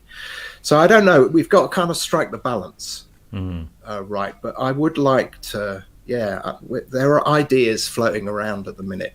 And obviously we've been kind of increasing the number of people on the team. And it's like, we could do something. But again, it's got to be right. It's got to feel right. It's got to feel like an instrument. That's why I love what Cryss said, because, when I was doing the patches, in fact, when I did the Summit patches, it had to feel like an instrument. Whereas when I was doing patches for Peak, it's a box. So you could kind of do these you could approach it from a different angle. So yeah, I'm all about, it's got to be an instrument. It's got to feel like an instrument. Yeah. I don't know whether that answers any of those questions. No, it does. Yeah. It's certainly tantalizing to be interesting to see what comes out. Yeah, never say never. No, indeed. Synth Addict in the chat room asks, what is a synth that Dave never got but would really like to have, and why? Oh, that's easy. Up 2500, man. It's always that, is it? Yeah. Oh, up 2500, that's the one. But it's so out of our reach. I mean, it's like, we had the opportunity years. Well, God, I had the most amazing opportunity in millions. So we're going back to like the mid-90s, and a friend of mine was the editor of a German keyboard magazine. And he had a friend who had won an Art Odyssey in a radio phone-in competition. I think it was like Telefunken Studios had this thing in their studio, and it was like, we just want to give it away. And he said, look, the guy doesn't play keyboards or anything. Can you tell me what it's worth? And I was like, well, it depends on the revision and the color and what filter it's got, and et cetera, et cetera. Can you just fax? I mean, this is the 90s. Can you fax me through the details? And this fax came through. I've got it somewhere. I kept it. And it very clearly was not an Odyssey. It was a 2500. Oh, wow. And I was like, okay. Now, this guy had a friend who really wasn't a friend at all, who had told him it was a piece of junk and he'd take it off him. And I think it was 400 Deutschmarks at the time. Now, I knew at the time that it was worth, because I'd done that stuff at the Synth Museum, I knew it was at the time it was probably worth about $6 or $7 grand. So I literally ran around everybody I could, just trying to get as much money as I could. And I said, look, I'll drive. I think it was Munich. I'll drive there at the weekend. But in the time it took my friend to go to his friend, the non-friend had already been there and taken it off his hands. So somebody out there has a 2500 that they paid 400 Deutschmarks for. And, well, he's a candidate for a death threat, isn't he? Yeah. Got to be. Got to be. I'm just typing it out now. Yeah. Lisa Belladonna, who was a guest on the show a few weeks ago, go back and watch that one. That was a great show. She's in the chat room and she's asked you, any plans to do a PS3300? I don't have a PS3300. Really? You surprised me. Well, there's only they only made about 4, didn't they? That's true. This is true. I do remember Wakeman asked us to go and get all of his stuff from the Isle of Man house that he had in the barn. And he told me he had two 3300s in there. One was water damaged, but you could probably salvage one from the two, as it were. But we didn't go in the end. It got complicated because it was his ex-wife's house, and everybody loved his ex-wife, and nobody wanted to. That was what was her name? Nina Carter. That's it. So Cryss told me the story that whenever he was working over there, it was like, Nina's in the kitchen. Right, whose turn is it to make a cup of tea? I'll go. And it was almost like a bun fight to get in there. And Cryss said, let's not do it. But I think that some of that gear is now up on somewhere for sale. I think I saw something on Reverb. Crazy there is, prices. yeah. But I didn't see a 3300 there, so no, I don't know whether... Because obviously he was getting... okay. Yeah, it was the one that made me laugh. I saw it was like a cheetah master keyboard. Yeah. And the price was like, really? Yeah. Really? Seriously? I forget the name of the company. It's a London-based company that's kind of brokering the whole thing. They clearly, just got pound signs in front of their eyes and thought, we can put Rick Wakeman's name to it, put a picture of him stood next to it, and add a couple of grand onto the price. It was bonkers, absolutely bonkers. Yeah. No, I wish. I mean, that's one of the instruments that I'd love to reissue. Yeah, absolutely. Because it is so rare, I guess. Yeah. Yeah, beautiful, absolutely beautiful. I played one once a million. When it kind of was out. Do you remember when Rose Morris was in Shaftesbury Avenue?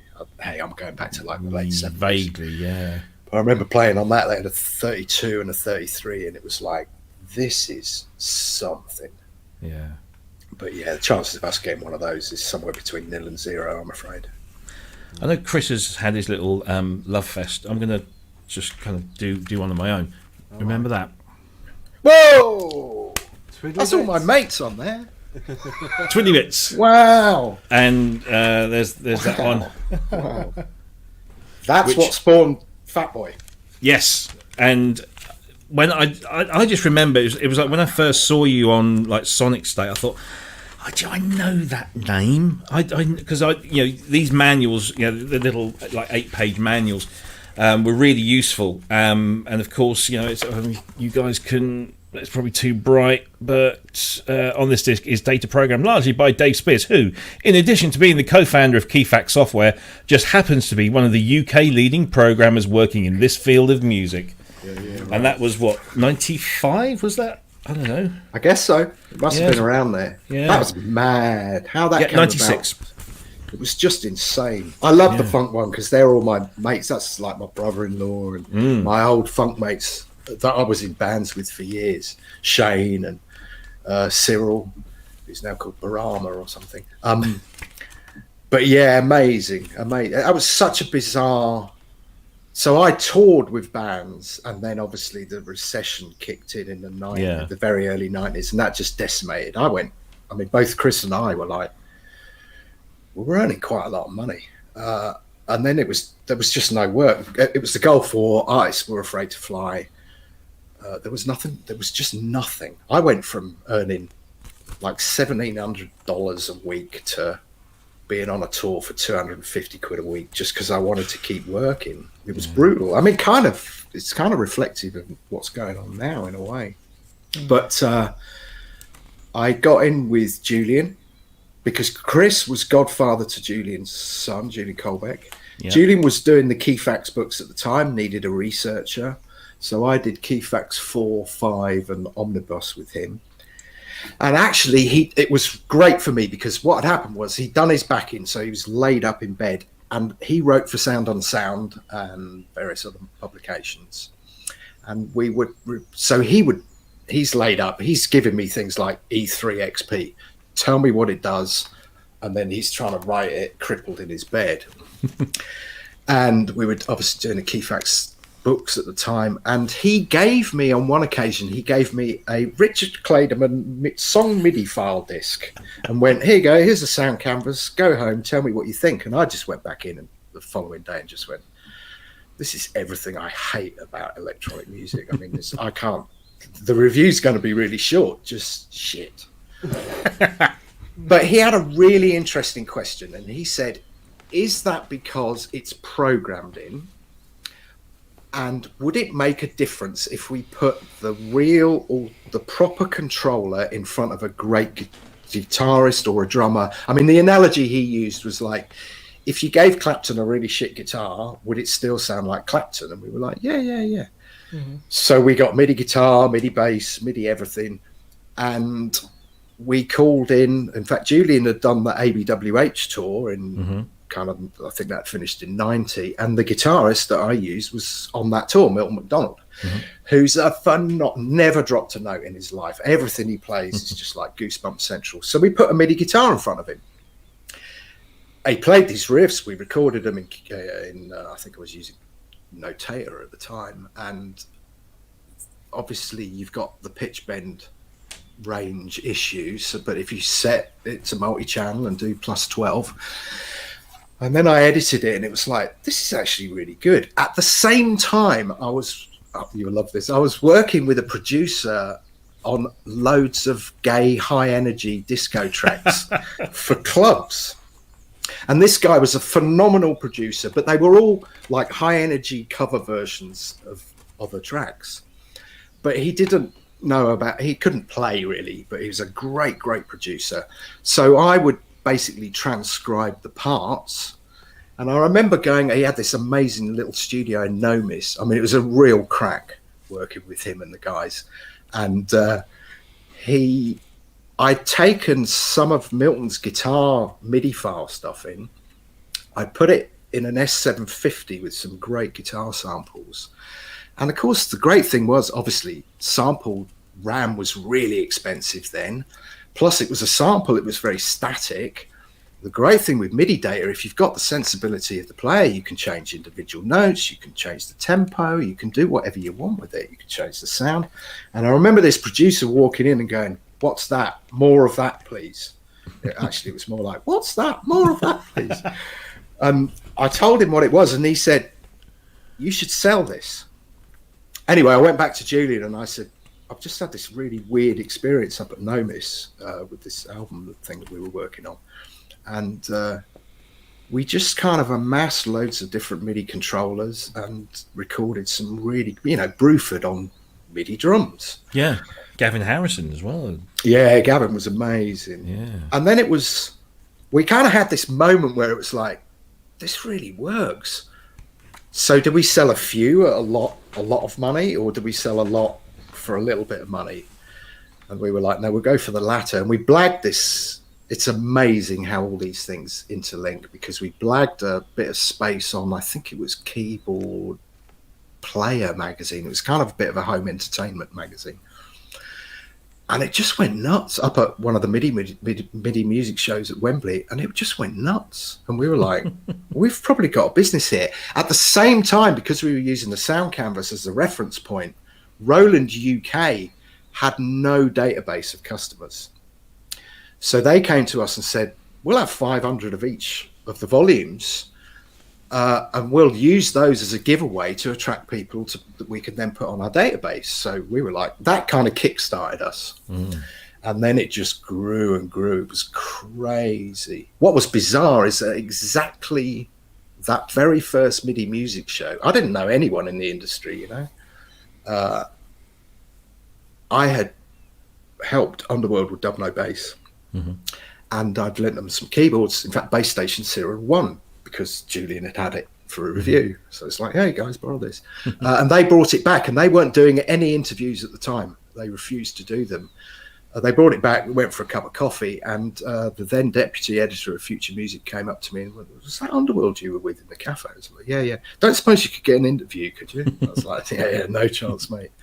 And he was like, oh, it'd be really good if you could, because, I'm a massive fan and this, that, and the other. And then I just called Rick and said, I have to ask this question. I know what the answer is going to be. And Rick said, actually, I'll do it for you. So I wrote that interview. I went down and wrote it, and that got me into writing for some of the magazines, which kind of kept me alive while we were trying to get everything off the ground. That kept the bailiffs, kind of vaguely placated. So it's amazing how these things are just completely interwoven. But and Programmer's Toolkit was actually based on working for them, and obviously the techno thing had gone mad.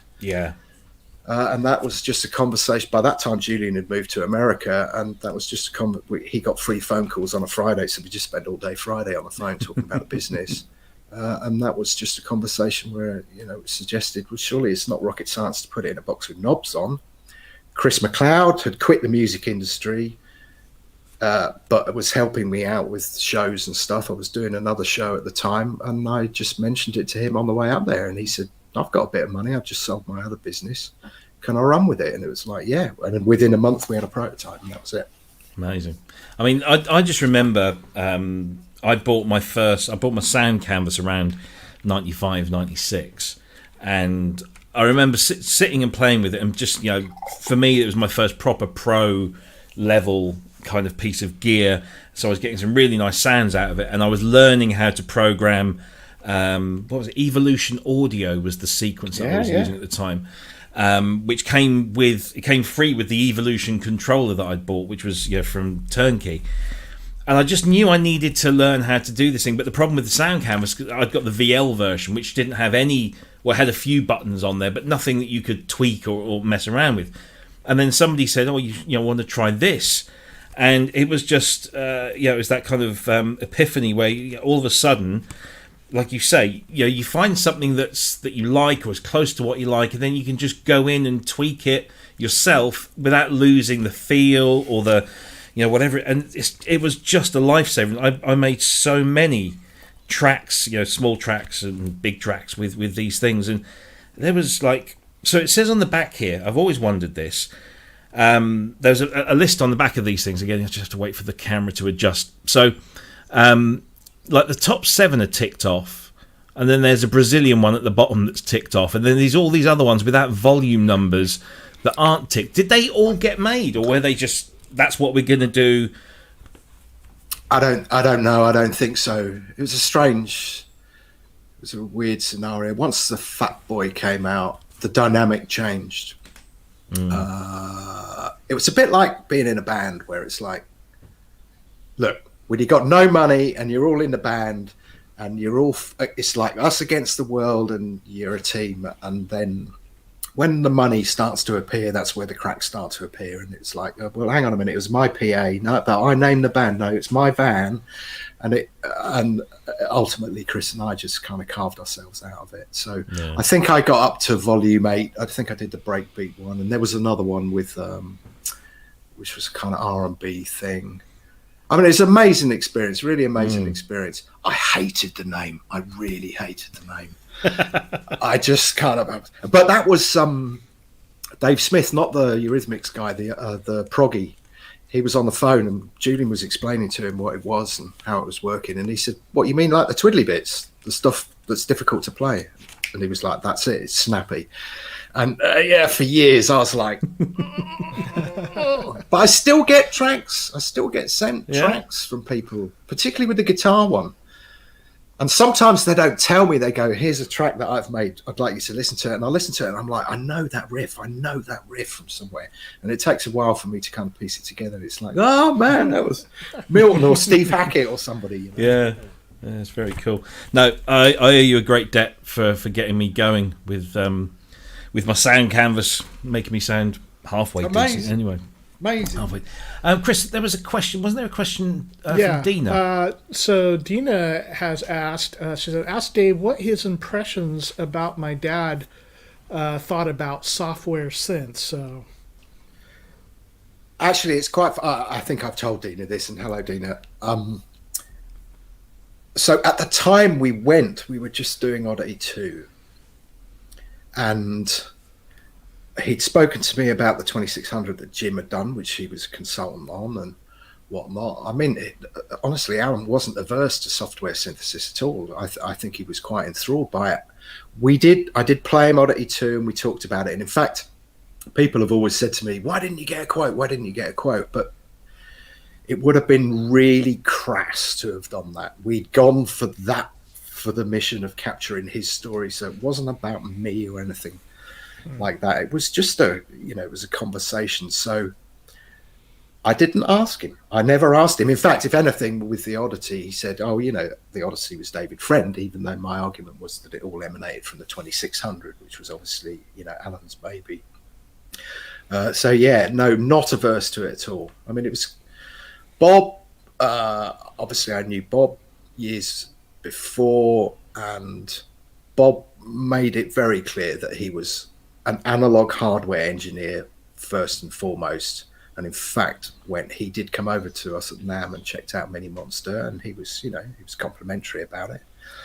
But he said, "Look, this is my love." And I often wonder how he'd feel about it now, and Alan as well. Things have moved on a little bit, but at the time he was like, "It's not the same as hardware." And the truth is, it isn't. From a tactile perspective, it really isn't the same.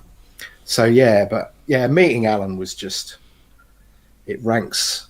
Honestly, Bright Sparks was probably the most personally fulfilling project I ever did. Yeah. I remember saying to Cryss at one point, I don't care if I never do anything again in this business. I have to do this. I just have to do it. Yeah. And thankfully he said, yeah, right. Here's another £1,000. Is that still available on YouTube in its constituent parts as you released it recently? Yeah, I wanted to. I mean, it was a couple of things. I mean, obviously at the beginning of the pandemic, it was like I needed to focus my head, and we put out that isolation choir for free, Yes. and then it got to a certain point. I think it was kind of second lockdown, and it was like, I just want this to be out there. Because the stories are so amazing. I just kind of felt that everyone had the world had kind of compartmentalized and everyone was kind of retreated to their echo chambers. And I found myself watching some of the behind the scenes footage and just, even me remembering things that I'd kind of forgotten. And I was like, these stories are so amazing. These people were they were punts. They were literally like, how do I do this? And I've always made this analogy. They're no different to an artist or a musician. They just have to do this thing. There was no industry. It was kind of like, I don't care about the money. I have to do this. I'm driven to do this thing. So I just said to the guys, look, I just want to put it out. I think if we are going to develop, the only way we're going to move forward as humans is to develop more empathy with people, and I'm like that starts with listening to people. And actually, if you listen to these guys' stories, that's for me, that's a great start. Yeah. Absolutely. So yeah, it's out there. Another question for you, just to kind of go back to what you were talking about with Alan and Bob being hardware engineers and their thoughts about software. Steve Elbows asked, and I thought this would be a complimentary to what you said about them. He wanted to know whether you would ever want to be involved in designing a hardware analog synthesizer. Oh yes. Oh yes. Yeah, I mean it's a very difficult thing for a small company to start making hardware. I mean, we learned that with the Fat Boy. You got CE certification, and you have these crazy hard costs. Certainly with the Fat Boy, it was like, look, with the Fat Boy, we had distributors with the Twiddly Bit stuff. So it was like I went to them and kind of went, look, would you kind of commit to taking 100 of these before we jumped in to manufacturing? And there's one amazing thing that happened. Steinberg had this thing called Direct Services, which sold kind of ancillary products to Cubase in Germany. And Manfred Rurup, who's the other half of Steinberg with Charlie, was a friend. And Cryss and I took him a prototype and we kind of put it under his nose. And at the time, it only did the GSXG and AWE stuff. And it was amazing. And Manfred turned around and he said, I'll take 100 of these, but you need to implement another mode because we're just about to distribute this little piece of software called Rebirth, and this would work really well with that. And that was obviously CC's. That's what made the difference between that being a product that sold well and a product that was kind of very niche. So there was that risk. So we had got, a certain amount of orders, advance orders. So we knew we were kind of half covered on the manufacturing cost, but it's always really scary when you take delivery, because you need to do kind of 1,000 or something to get the right price breaks. And you take a delivery of 1,000 of these things and you're starting to kind of box it up and you're just thinking, I hope this works. I really hope this works. But Cryss and I said, if we have to, we'll sell it out of the back of a car, trade shows or whatever. Thankfully, we didn't have to do that. But I know that whilst I've been fairly gung-ho and like, we should do a hardware synth, Cryss is always mindful of the logistics. I'm very much a kind of broad strokes. Let's do this. And Cryss goes, well, there's reasons why.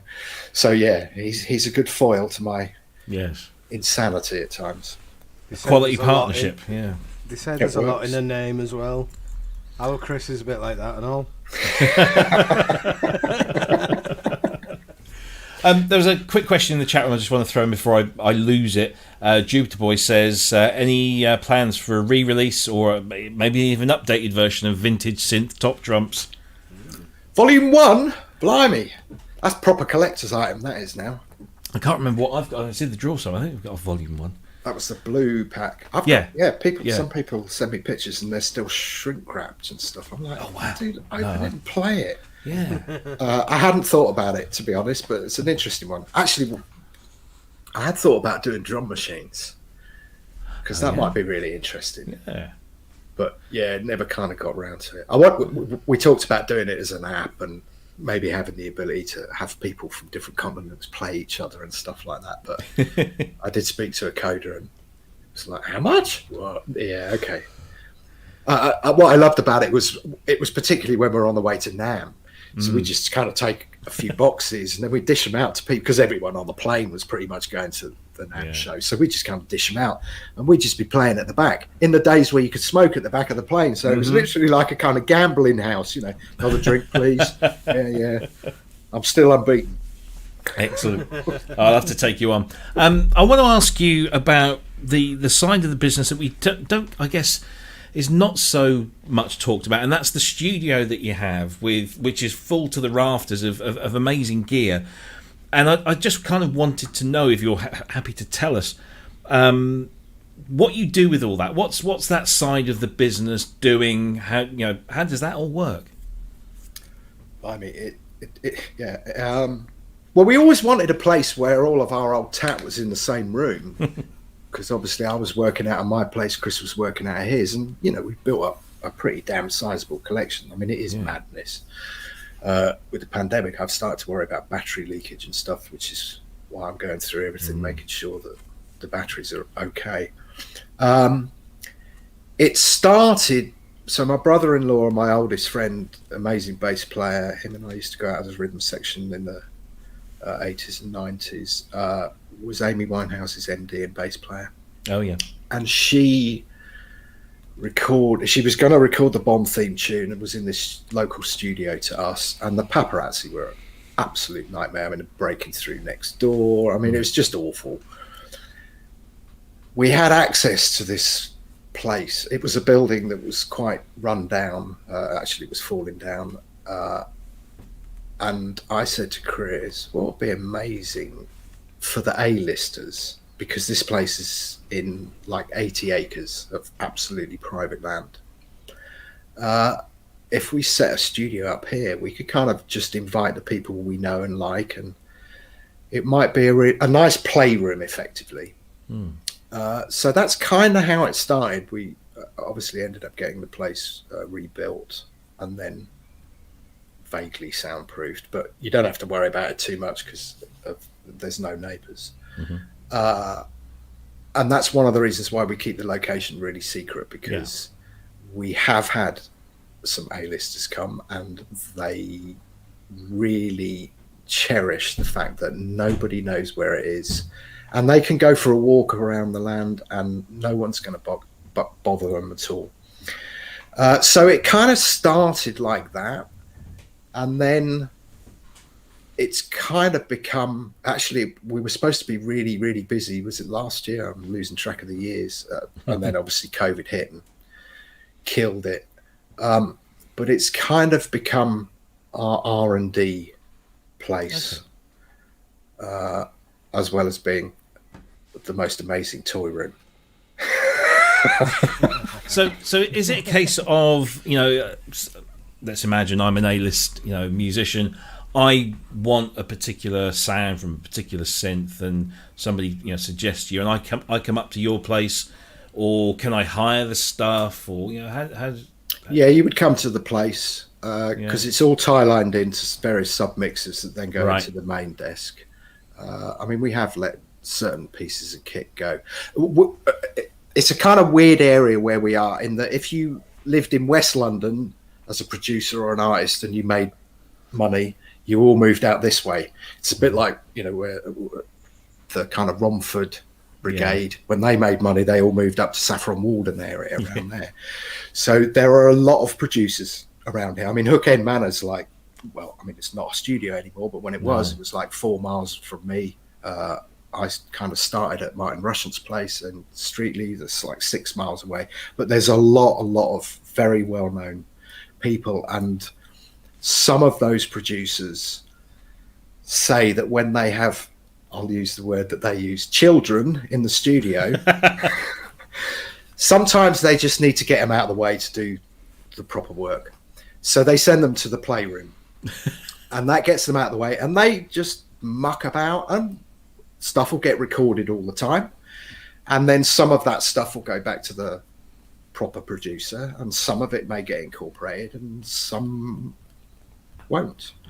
So it is very much a kind of playroom, and it's amazing to see certain artists when they come in. I think the last very serious thing I did in there was I I suppose it's an album with the Androgynous Amorphous, which is Future Sound of London guy.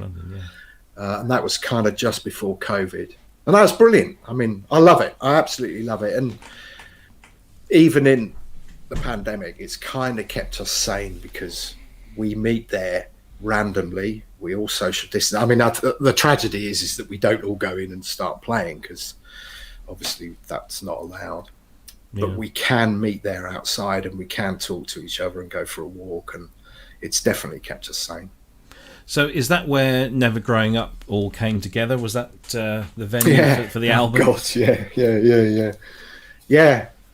Actually, yeah, because that's the picture. It was kind of what forced me to finish it. I started it because I'd found my dad watching the cine footage, which is all the Suburbia stuff there. He was watching old cine footage, and I just came back. I'd recorded that cine footage off of the wall and came back, and I just wrote this track about, kind of growing up in the 70s. I played it to Cryss, who's the same age as me, and he went, you got to do an album. And it was very 70s focused because there were loads and loads of different genres. And having worked with a load of people from that era, it was like, yeah, all right, I'll give this a bash. And I took way too long, like I do for everything. And then Cryss kept going, you got to finish it. And then I had a friend who died, and he was working on his own album. And I just thought, I need to do this now. I need to just finish it. So yeah, I did. I'm on the 80s one now, which is I can't wait. Diabolical. Look, very much looking forward to that one. I just want to sound like Paddy McAloon or somebody, but it's like, I mean, in the 80s we had like Cocktail. I mean, it's just so many great bands. The Cocktails. Yeah. So I've just kind of been feeding off of that. Cool. I kind of lost interest in the 80s for a long time, but that's because I'd kind of started working. I guess I was playing and started working up at places like Genetic and stuff. Mm-hmm. And at certain points the technology clearly got in the way. Other times it created things, but there were times where it's kind of how I ended up at Minds, because the producer that he used hated anything electronic. And I'm like, why are you even working here? But it was literally like, synclavier, right, can you just do this? Because I'd prefer to mic up a real drum kit. Yeah, but that was obviously a no-no. So is that album still available to buy? Yeah, I do it as a download on Bandcamp. Okay. I did a limited amount of CDs. In fact, I'm just looking up there. I've probably got about 6 of those left. Mm-hmm. I did a couple of hundred, and it's just do that. But yeah, it's fascinating. The 80s, it's like, hey, Fairlight DX7, what more do I need? Yeah, you're made. Come over. Yeah. Guys, Cryss, Ben, any more questions from you or the chat room? Go ahead, Ben. Well, no, it's okay, Cryss. Go on. He's just too polite. That's what I love about him. So Andrew Books asked something that I think a lot of us are thinking about and asking, and hopefully after maybe a Windows version of OBE comes out for our Windows friends, can you give us any clues about what synthesizers you'd like to do in software form for GeForce in the future? No. Any things that's on the horizon? Oh man, I wish I could. So here's the rub. I was always really I just blurt shit out, and it was just like, oh, we're doing this and it's great, and then you get feedback from people and you could kind of feed off of that, and it was just like yeah. But what happened with Imposca 2 was quite embarrassing. Yeah. It took way longer than And what happened was that put pressure on us as a company, but also the engineer. And we have a phrase, I'm not interested in shovelware. Anyone can do shovelware. It's got to be right. And I was just like, that's where actually Oddity 2 was the first thing where we went. So we will not announce anything until it's absolutely ready to roll. And we didn't. And when that came out, it was almost a perfect release from our perspective. So yeah, there's a kind of rule here that if I say anything that I shouldn't, they're allowed to hit me round the head. And they have got a yellow pages. They're allowed to hit me round the head with that until I pass out. So because there's no bruising. Oh, is that analog yellow pages then? Oh yeah, proper old school. So should we take anything from this video that you threw up a couple of weeks ago of the OB1? Oh God. Because that was rather smart. That was some cursory run through, so it's all there, it's turned on, it didn't explode when I plumbed it in. So I am just going to give it a bit of a run through. How far had this travelled? LA. It come from LA. Wow. I borrowed one off of Darren Price, but the knobs were like, I mean, it was just, he's left it in his studio for like 20 years. It's never moved. In fact, he syncs that up to his 4-voice on a TB303, and it's like, whoa. Anyway, I'd done a swap. He took Summit out of the studio and he dropped this, not this one, but I kind of fell in love with it straight away. It was like, this is really, really interesting. Obviously, again, great backstory. First monosynth with patch management on it. Digitally controlled knobs, so you hear the stepping. And sonically, it was so far removed from the 8-voice. I just kind of went, oh, I need one of these. I need one of these. Anyway, I found one in America. It was a great price. The guy was desperately trying to buy a Juno 60, so he really wanted to do the deal. And actually, at one point, I thought, I don't even know whether this guy's genuine or not. It was on Reverb, and it was like, oh, if we do it via PayPal, at least we might be covered. So I took the punt. Unbelievably, it turned up like 5 days later. Wow. He said he'd had it serviced, and we all know what that usually means when you buy something off of Reverb or eBay. It was beautiful. All the knobs absolutely sublime. And get this, I didn't even pay any import duty or VAT on it. It just got dumped on my doorstep in this box. And I was like, well, so that was literally like 5 minutes after I'd unpacked it and thought, right, let's just give it a run through. Yeah. When I was flicking through the videos, I came across this one, and all I want to know is if it's ever going to see the light of day in its unedited form. Oh, God!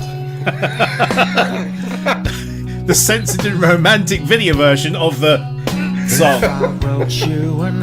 I mean, it's brilliant. It's both musically great and quite funny as well. Will that ever see the light of day? I should have been in the Barren Nights or something like that. For those that don't know, Barren Nights, late 70s, or no, not late 70s, mid 70s parody band, weren't they? They were great, weren't they? Actually, what I loved about this is, obviously, I had mates around, and I was like, I've written this ballad. Like, it's like everything I feel about people and the world and humanity and everything. And I never play anything to anybody. I just hate it. But like, I had it, and they were like, oh, yeah, you're not going to play it to us, are you? And I went, well, if you really want to hear it, I'll play it to you. Anyway, I put it on, and this friend of ours, his wife, was listening to the first verse, and she starts to well up. And then the chorus comes in, and it's just like, yes, got you all. And Brilliant. Her husband said, I knew there had to be something, because you'd never play us anything otherwise. Yeah, there is. I think there's a version out there somewhere. I don't know. Cryss said to me, I actually really wanted to put that on the end of the Never Growing Up album, right? But like 10 minutes after the end. Oh, like a hidden track thing. Yeah, and Cryss said, mate, he said, people are just going to play it, not realise that they've still got it playing, and you're just going to upset everybody in the world. So yeah, I didn't do it. I love that. That's By the funny. way, Kent wants to know when you're coming to collect his stuff. Well, we've got more stuff to take him. And by the way, we've got Kent coming on the show. Brilliant. When is that? Just have a look at my list here. June 25th is the Kent Spong date. So stay tuned for that one. He's a man. He's a good man. Yeah, absolutely. Question for Dave from Sasquatch. I've just seen this one here. I was going to ask that. Oh, go on then, Ben. You ask. Well, it's here. Sasquatch is asking, is there anything still on your synth bucket list that you haven't got yet and you're going to get? 2,500. I don't think that's ever going to happen. What about Fairlight? Do you know, actually, it's funny because I said to Cryss, I've started on the 80s album, I need a Fairlight. Because actually, that's kind of how the collection sort of grew, because Cryss would go, if you get this, will you finish your album? Yeah, definitely. Need a Jupiter 8, need a CS80, need a whatever it was, need a Moog 55. I'd like a memory mode. All right. Honestly, it's Cryss doesn't play, but he loves his retail therapy. So sometimes he's like, should we just get one of these? And I'm like, seriously, we've run out of room in that big place. I mean, everything that's here. So I brought a load of stuff, obviously, Obi we were working on. I've got the CS80, the Quadra and stuff. I brought some of the stuff back at the beginning of the pandemic. Obviously, I got no chance of getting the CS80 back to the studio on my own. So that's going to have to wait a while. But like I said, I started going in the studio and I was starting to kind of freak out a little bit about battery leakage because, if that leaks onto a PCB, you're in trouble. So I just kind of looked around and went, I don't know, we got enough. I think we got enough at the minute. And that's the whole thing with obviously everybody's suffered, but sometimes when I go in that room, it's like we had such big plans for it, and the vibe was really up. It's a very vibey place, and then it's just me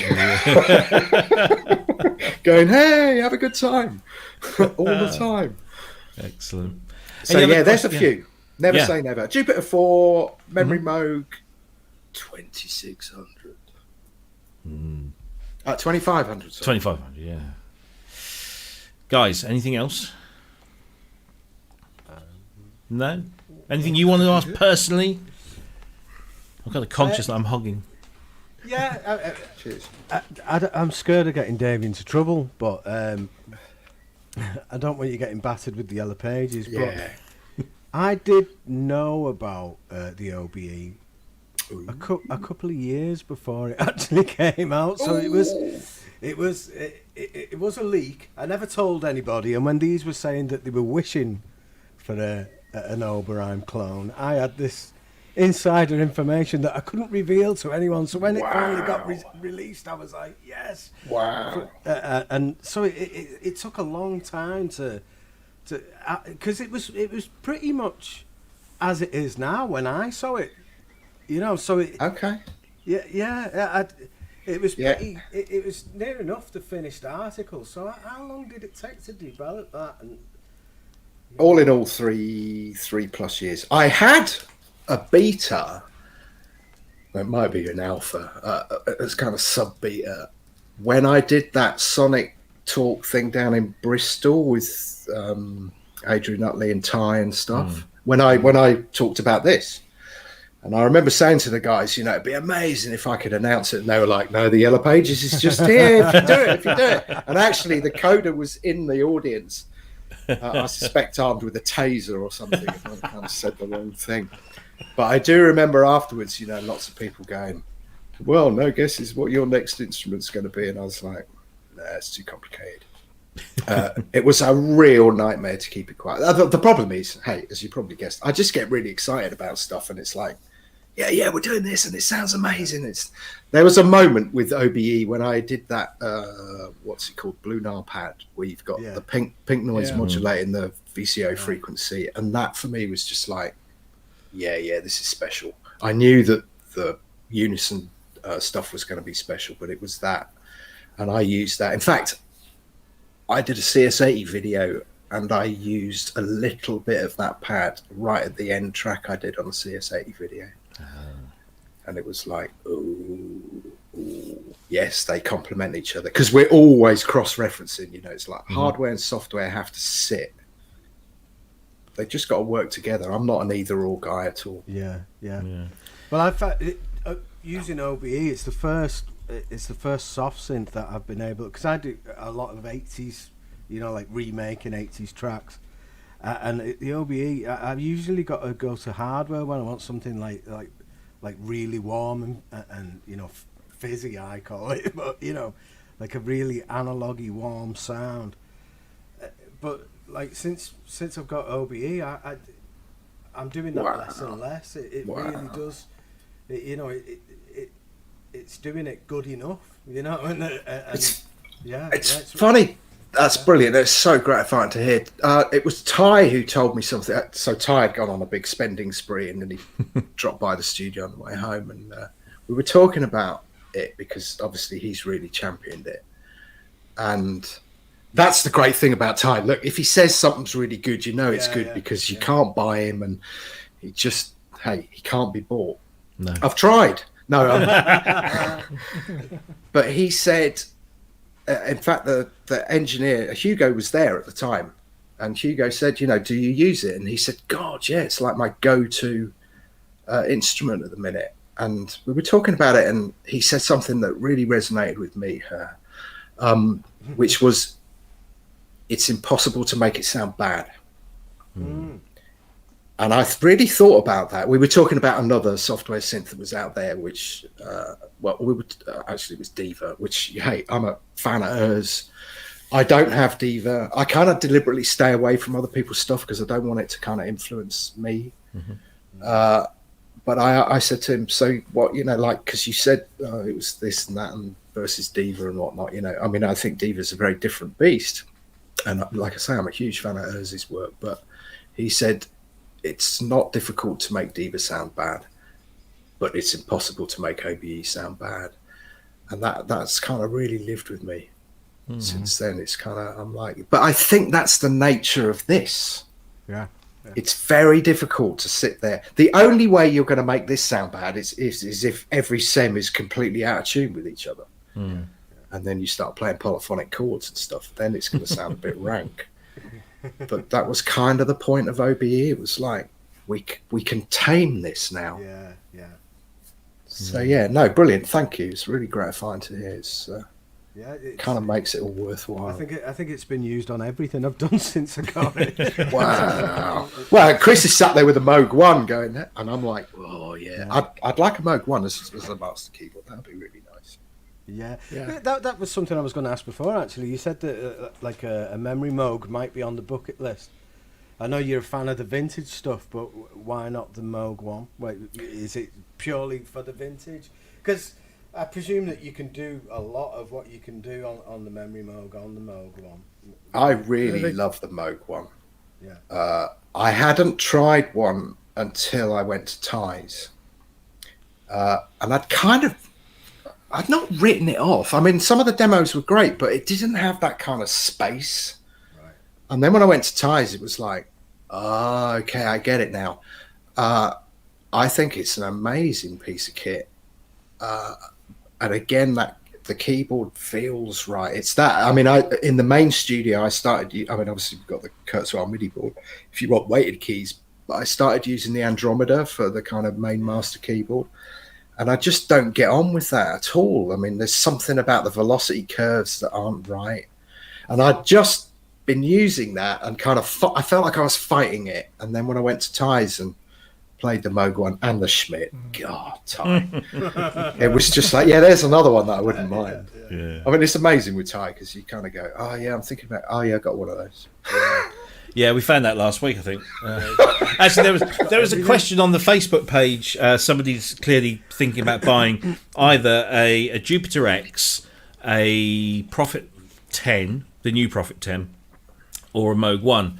And like, I chipped in and said, well, I don't own either or any of those, but personally I would always go for a profit. Some people say, oh, I've got a Moog One, I like it because of this. Ty chips in about 10 comments later, yeah, I've got all three of those, and here's why it's good, here's what, yeah. I said, all right, mate, rub it in. It's amazing. Another gear question from Mr. Wiggly, who of course is Dominic Hawken. Dom. Has Dave got much in the way of vintage outboard, like a Roland Chorus Echo? Favorite reverb and delay from you? Do you know, not a huge amount. Obviously, we've got Space Echo. Love that. Actually, Alex Ball told me this thing the other day where Korg did the stage echo, and you can control it via CV.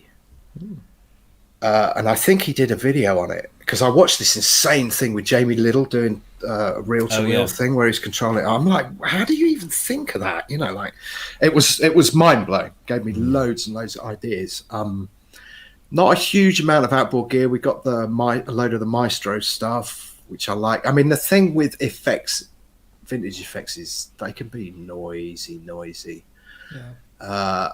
My favourite little effect box, I bought it in America in 1978 when I first went to the States, is a Electro-Harmonix Q trigger filter or Y trigger filter. And it's kind of their version of the Mutron, very, very cut down. But it's just got this vibe to it. I used to put a crappy Krumar electric piano through it, and it was like, yeah, I sound funky for a white guy.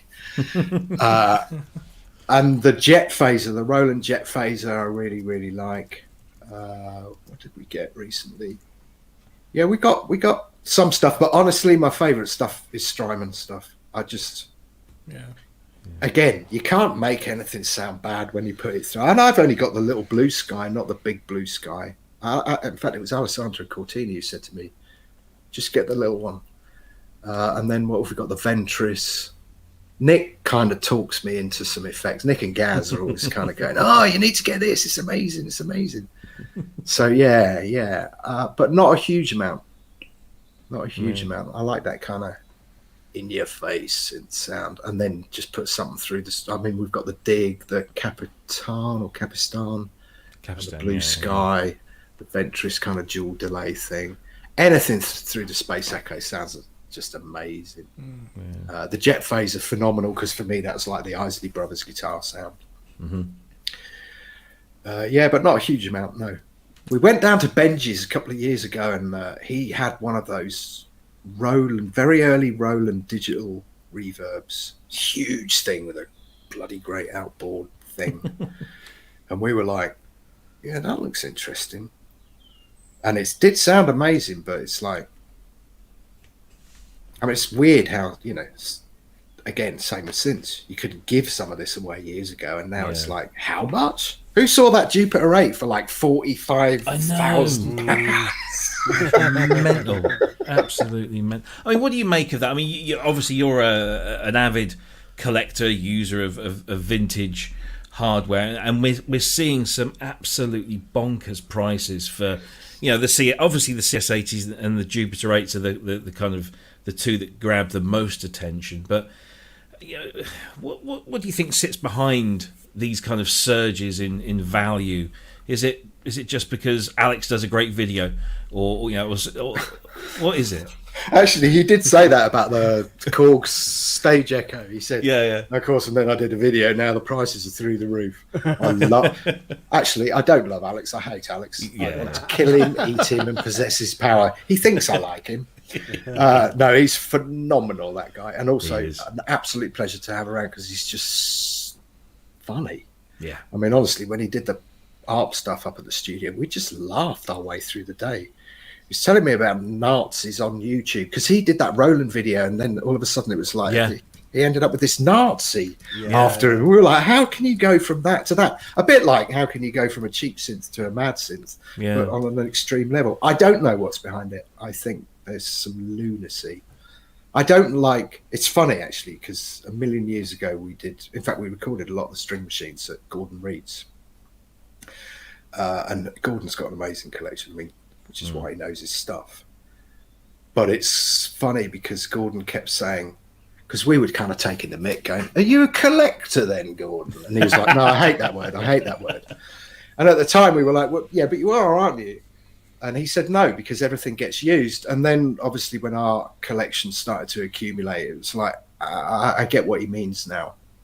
I think what's fascinating is I had this discussion with somebody the other day about what is classic and what is vintage. And vintage is its own thing. But classic is, so here's a classic example of a classic synth. I pulled out a Korg M1, and I just started playing that nylon guitar, and it was like, that's that Desiree track that I loved.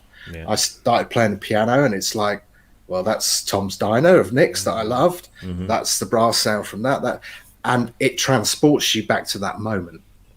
And I think that's how sometimes some things kind of have a tendency to take on a bit of a myth of their own. And then if you factor in a kind of rarity value, I mean, the Jupiter 8 thing is just like, and I'm sure he's like trolling people. It's like, really?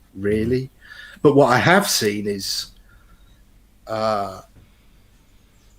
Jupiter 6s are really starting to increase in value. Yeah. And I think that's probably because, hey, no one can. In fact, we got our Jupiter 8 from Jeremy Stacey, right? Drummer, had an amazing place. In fact, he had Hans's old studio down in Lily Yard, and he was getting rid of loads of stuff. And we bought the Whiteface Odyssey from him and the Jupiter 8. And I got a feel. I mean, the Jupiter 8 was broken, and the Odyssey was obviously broken. And they went straight to Kent, who did an amazing job. But I think we paid like $5.50 for the pair. This is going back a few years. And then he called me because he wanted to try and get OBE to Noel Gallagher. Okay. And he said, "You owe me, because think how much that Jupiter 8 is worth now." Of course, you got a fantastic quote from Noel, didn't you, for OBE? That was awesome. Was that genuine? Yeah, totally. So wow. Paul Stacey, who's Jeremy's brother, works with Noel. And they were at wherever they were, in whatever studio. And Paul called me and said, "Noel loves the OBE." And I was like, "What, really? You winding me up?" What was amazing, so we finally succumbed and got a Facebook page. And I'd kind of resisted it for years, but like I say, there's changes going on, and I have to kind of relinquish control of certain things. But what I said is, I'm not doing that page. So our brilliant support guy Graham does that, and he's really, really good. So I sent him the quote, and he put it with, we had an authorized picture and stuff, and he put it with the picture, and he put it on the GeForce Facebook page. And of course, loads of people came on straight away, and it was like, "Yeah, but Noel's an arse, and he doesn't know one end of a synthesizer." And it was just like, full of negative shit. And actually, Graham hit me up on Slack, and he went, "Well, that worked out well then. Well done." And so I thought, I'll just put it on my Facebook page for a laugh. Now, obviously, my demographic of Facebook friends are older people, and they know that I'm a bit of a piss taker. I put it on, everyone got the joke. And it was just like, how come you put it there and no one gets the joke that you put it there? I had to remove a swear word from the quote, which I really? I kind of, it was like, I love this synth. I fucking hate synthesizers, but this one's all right. And I was just like, I laughed, man. He told it me down the phone. Oh, I was just like, can I use that? Yeah, all right. There's a couple more questions in the chat room. One from my mate Simon, who would say, "Would Dave consider adding any additional effects into OBE in future updates, such as reverb?" Yeah. Okay. Yeah. When Dave can't say anymore, he's just like, "Yep." That's it. Okay, cool. And We've got a reverb, and it sounds beautiful. And lovely. yes, at some point we will use it in things. Excellent. Right. Good stuff. And Ziad Sidawi, who heads up Pulsar Modular, who do we've spoken about them before on the show. They do the 914 fixed filter bank plugin, and also the Lunar Lander plugin. Fantastic plugins. Which are absolutely great. Yes. So this is from one developer to another. Does GeForce grow awareness about its products organically, or do they balance it with advertisement? How hard is it to enter a crowded market like soft synths? I've always had this. Look, I've said this for a million years. We're British, and we go, look, we've worked really hard on this, and it's really good. We think it's really nice, and it would be really nice if you bought it, because actually that would kind of help us out. But, you know, if you don't want to buy it, then that's fine. Whereas when I've worked for Americans, they're like, this is the greatest thing ever, and if you don't have this, no. So I've kind of reveled in that British understatement, self-deprecating thing for a while, but I'm being told to change because of things that are going on internally. So it's not like I'm going to come out and start going, hey, this is amazing, because I love the grassroots. You know, for me, it's, look, none of this would exist if it wasn't for musicians, and they're the ones who have really had the shittest time over the last year or so.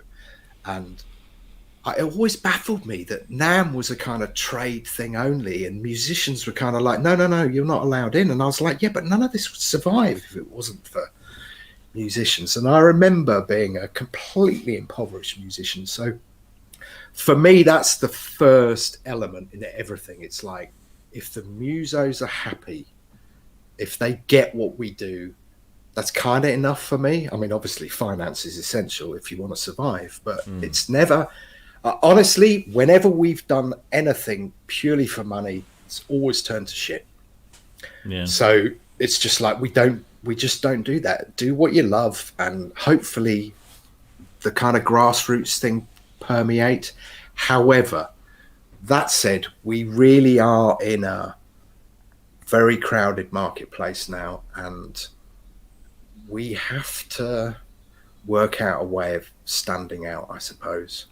So yeah, I don't have any advice for anyone doing it other than, you know, the same as being in a band. Either do it, well, in this case, don't do it for the chicks, because you're never going to get any chicks working in a software company.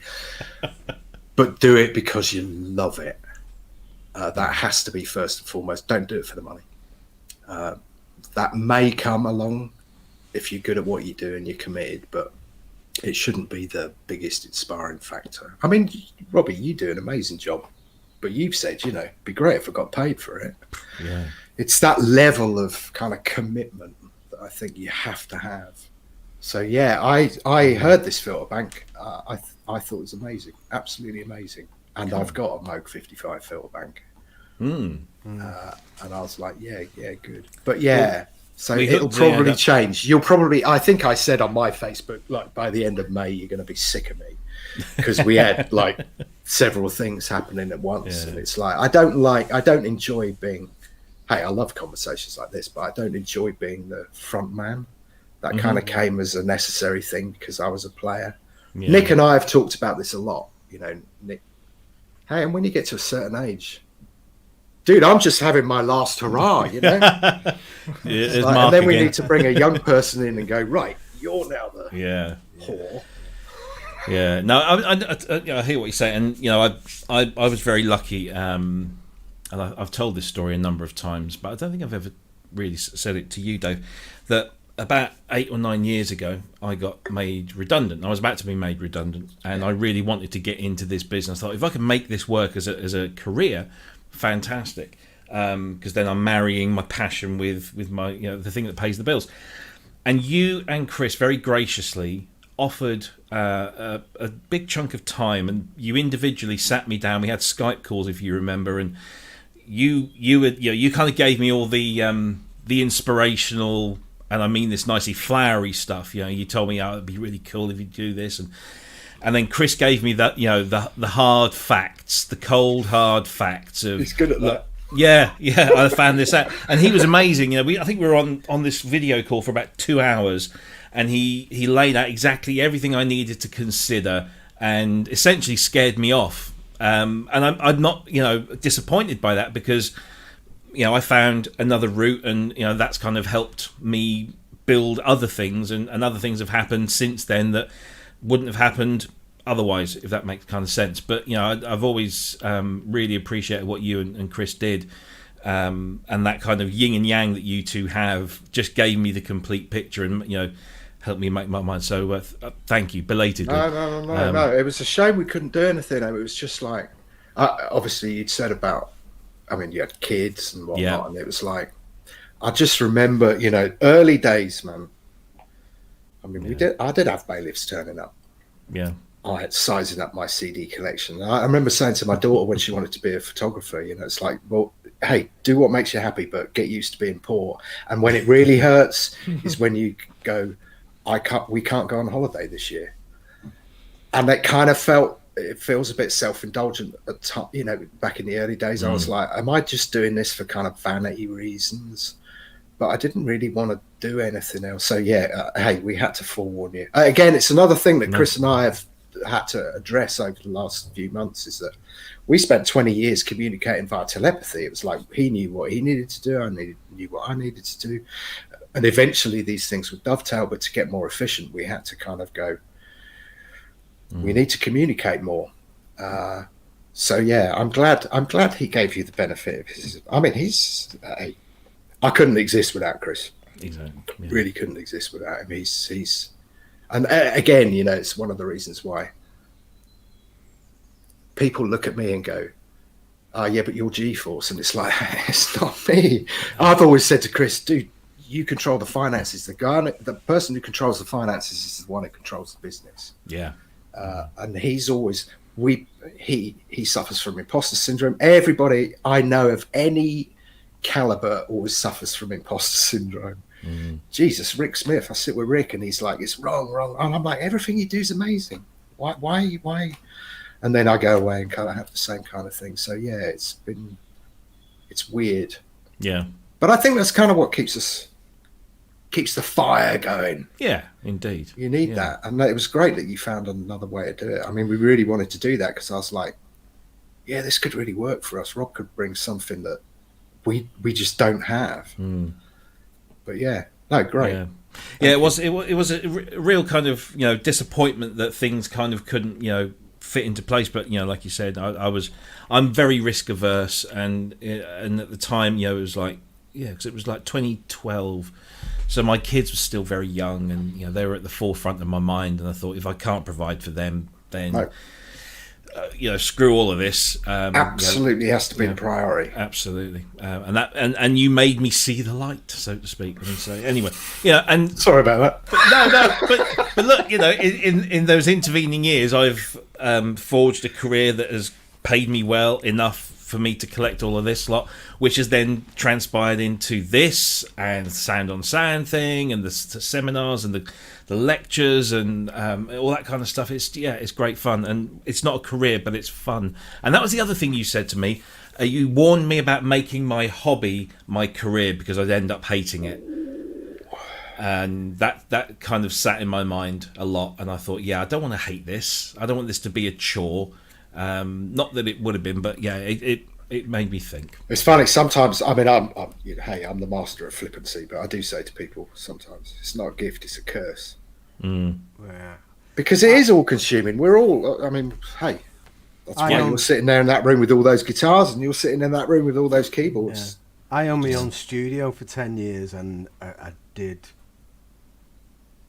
close to zero of my own music when I was doing it, because all day I was engineering bands, working with bands, and that. And when you come home, you just don't want to do that. So it's kind of, I don't know. It keeps it a buzz to do it as a hobby as well, doesn't it? You know, well, not a hobby, but as semi-professional. Yeah. I worked with one of the most amazing guitarists, and honestly, I saw him really struggle and wrestle. He quit. So, do you remember the Alex Harvey band? Yeah, yeah. So Zal, Okay. I was in a band with Zal for a while, and you know, he at the time was doing sessions and stuff. He did a Midge tour. He was working with LP Brooks and stuff like that. But we were actually due to go into the studio together. We'd been rehearsing and whatnot, and we went round there, and he said, "I'm quitting the industry." He'd been offered a job teaching people how to use computers. And once he'd kind of done his training, he could go back to Glasgow and stuff. And I remember he just kind of went, "Do you want my gear?" And I was like, no, I can't take that. You know, like, do you want my gold discs and stuff? Because I can't have them around. Otherwise, I won't quit. It's not a gift. It's a curse. And that really stuck with me because he was such a. I mean, anybody I bumped into, worked with him, just went, one of the best guitarists ever. And it really stuck with me for years and years. I think that's also another really interesting thing about the pandemic is right at the beginning, I was talking to, fairly major people in the industry, and they were questioning whether they were doing things for vanity reasons or narcissistic reasons. When other people were going out getting food for other people, and there was this kind of groundswell, wasn't there? It's like, we've got elderly people in our close, right, we're going to help them out. And there seemed to be this kind of real coming together. And I had a lot of conversations with people from right across the globe who were going, A, do we want it to go back to how it was before? And actually, we were pretty unanimous, no.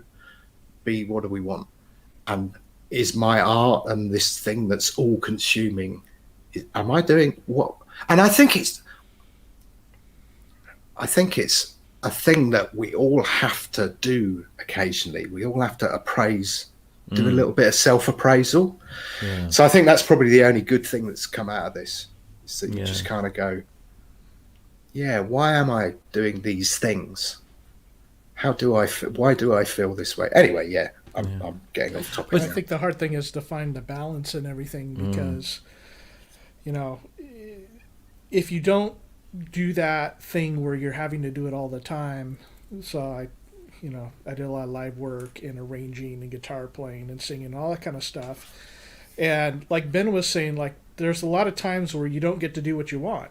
You have to do what you need to do, and you want to spend that time doing the thing that you love and that you want to do your own songs and all that kind of stuff. And I had, I've had some of that stuff in my life and bands and stuff where I got to do that, but it was purely for the love of it. But those things are difficult to sustain. But when you have that time working in an industry that like music that you love, and you're doing things that might not be the center of yourself, you're like, this is what I'm about, this is the music what I'm about, even when it's not that, you're building all the skills that you might not have done otherwise. Because when I sit and now that I have time to make my own music, and I get to spend a lot of time doing recording now, which I didn't get to do before because it was all live stuff. Now all that hard work and all those nights I came home and threw my gear down and was like, man, I don't even feel like playing now because I'm so worn out. But it's after that time that you've spent all that time working that the fruit of it comes, other than the money, of course, but the fruit of it comes. They're like, now I've got all these skills that I can put to use that that I was using before, but I would not have had if I was just doing the things that I wanted to do, because I was forced into situations where I had to grow and had to be doing things that maybe was not what my heart was after. It has paid off over time.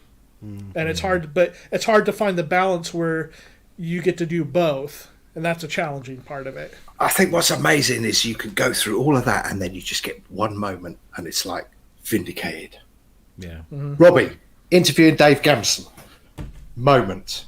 Exactly. For me, there's a couple of things going on at the minute and I'm just like, moment. That's a moment. Yeah. And all of the other trials and tribulations just kind of dissipate when you get those little moments. And it's amazing how sporadic they are, but that just re-energizes you. Absolutely. And that's what I'm hoping after the pandemic. Once we get out gigging again, everyone's going to get energized again, because we've been dormant for way too long. Yeah. There's a phrase that's being bandied around a lot in different circles, but it all kind of is the same. It's this kind of definition of this pandemic or the situation that is as a result of this great reset. Is this a phrase that I keep hearing, the Great Reset, whether it's an environmental reset. We're seeing people are now changing the way that they go to their jobs. For me, nothing's changed. I've worked from home since 2012, so nothing really changed for me. But lots of people are now discovering that actually their work-life balances are improved. Their productivity is improved. They don't have to get up at 6 o'clock to catch the 7:30 train into the city to do the job and get home at 8 o'clock in the evening, see the kids for half an hour, go to bed and do that all again. They can get up at 9. They can have a 2-hour lunch. They can work a little bit later if they want to. The kids are always there. same with this. Everything's changing, and my biggest fear is that when we do get to go back to whatever normal is, that we do just kind of go and just go back to what we were doing before. Yeah. And I hope that a lot of people have seen the benefits and actually will stick with it and go that way, because I think we need. I mean, there's lots of other things that need changing, but this can be the start of something, I think. So yeah, we should. Hopeful. Yeah, we should be doing that. That's all of this is emotive. Well, everything about music is emotive. Yeah, it's like get your message out there. Absolutely, it's kind of our responsibility. Jesus, I'm getting all hippie now. Well, I think that's a really positive note to end on. That Dave's getting all hippie. Listen, it's been an absolute pleasure to have you on, Dave, and I hope we can get you come back at some point. Just to remind all of our viewers of what it is that your day job involves. It is, of course, G4 Software, and there you go. It's g4software.com, where you can purchase and avail yourself of these wonderful instruments. And of course expansion packs, and there are nice bundle offers in there for M-Tron with Streetly tapes, all sorts. There's the rack extensions that are still there, and of course Bright Sparks movie. If you haven't seen it, and if there's anybody in our chat room that hasn't watched Bright Sparks, I will take you out for a good kicking, because it absolutely is one of the greatest electronic music documentaries out there, because it's not just focused on one thing, it's covering a whole gamut of great stuff. And then go out and buy the iMonster album as well, because that the whole thing, both of complement each other. Samples and loops. I didn't even know they were there, because every time I go to the website I end up buying something I wrote. So samples and loops in there, and of course the all-important vintage synth trunks do for £6.95. So if you're in America, get those from the Moog Foundation, because Michelle's got those with honestly shipping to the States, man. What's happened to shipping to the States? I mean, Cryss told me the other day, like, to ship a pack of cards to America is like £10. That's bonkers. I'm like, right, just go to the Moog Foundation, buy it from there if you're in America. Yeah, there you go. But you still won't beat me. Well, challenge accepted.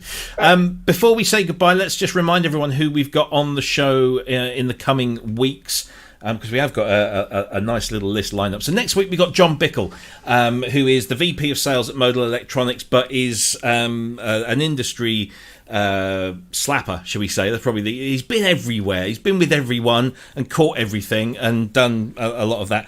So we'll be finding out that side of the tale of the music industry, the sales and the marketing, and then we've got to, you must remind me, we've got to ask him about his Prince story, because apparently when we spoke with Mr. Modal Electronics himself, Philip Taysom, he said ask him about the Prince story, so we've got to get that.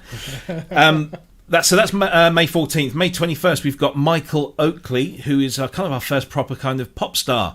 His new album comes out next week. It's called Odyssey. It's really, we've been lucky enough to have a preview of that, and it is really exceptionally good. It's fantastic, that album. And so he's a big gearhead, and so we're going to be chatting to him.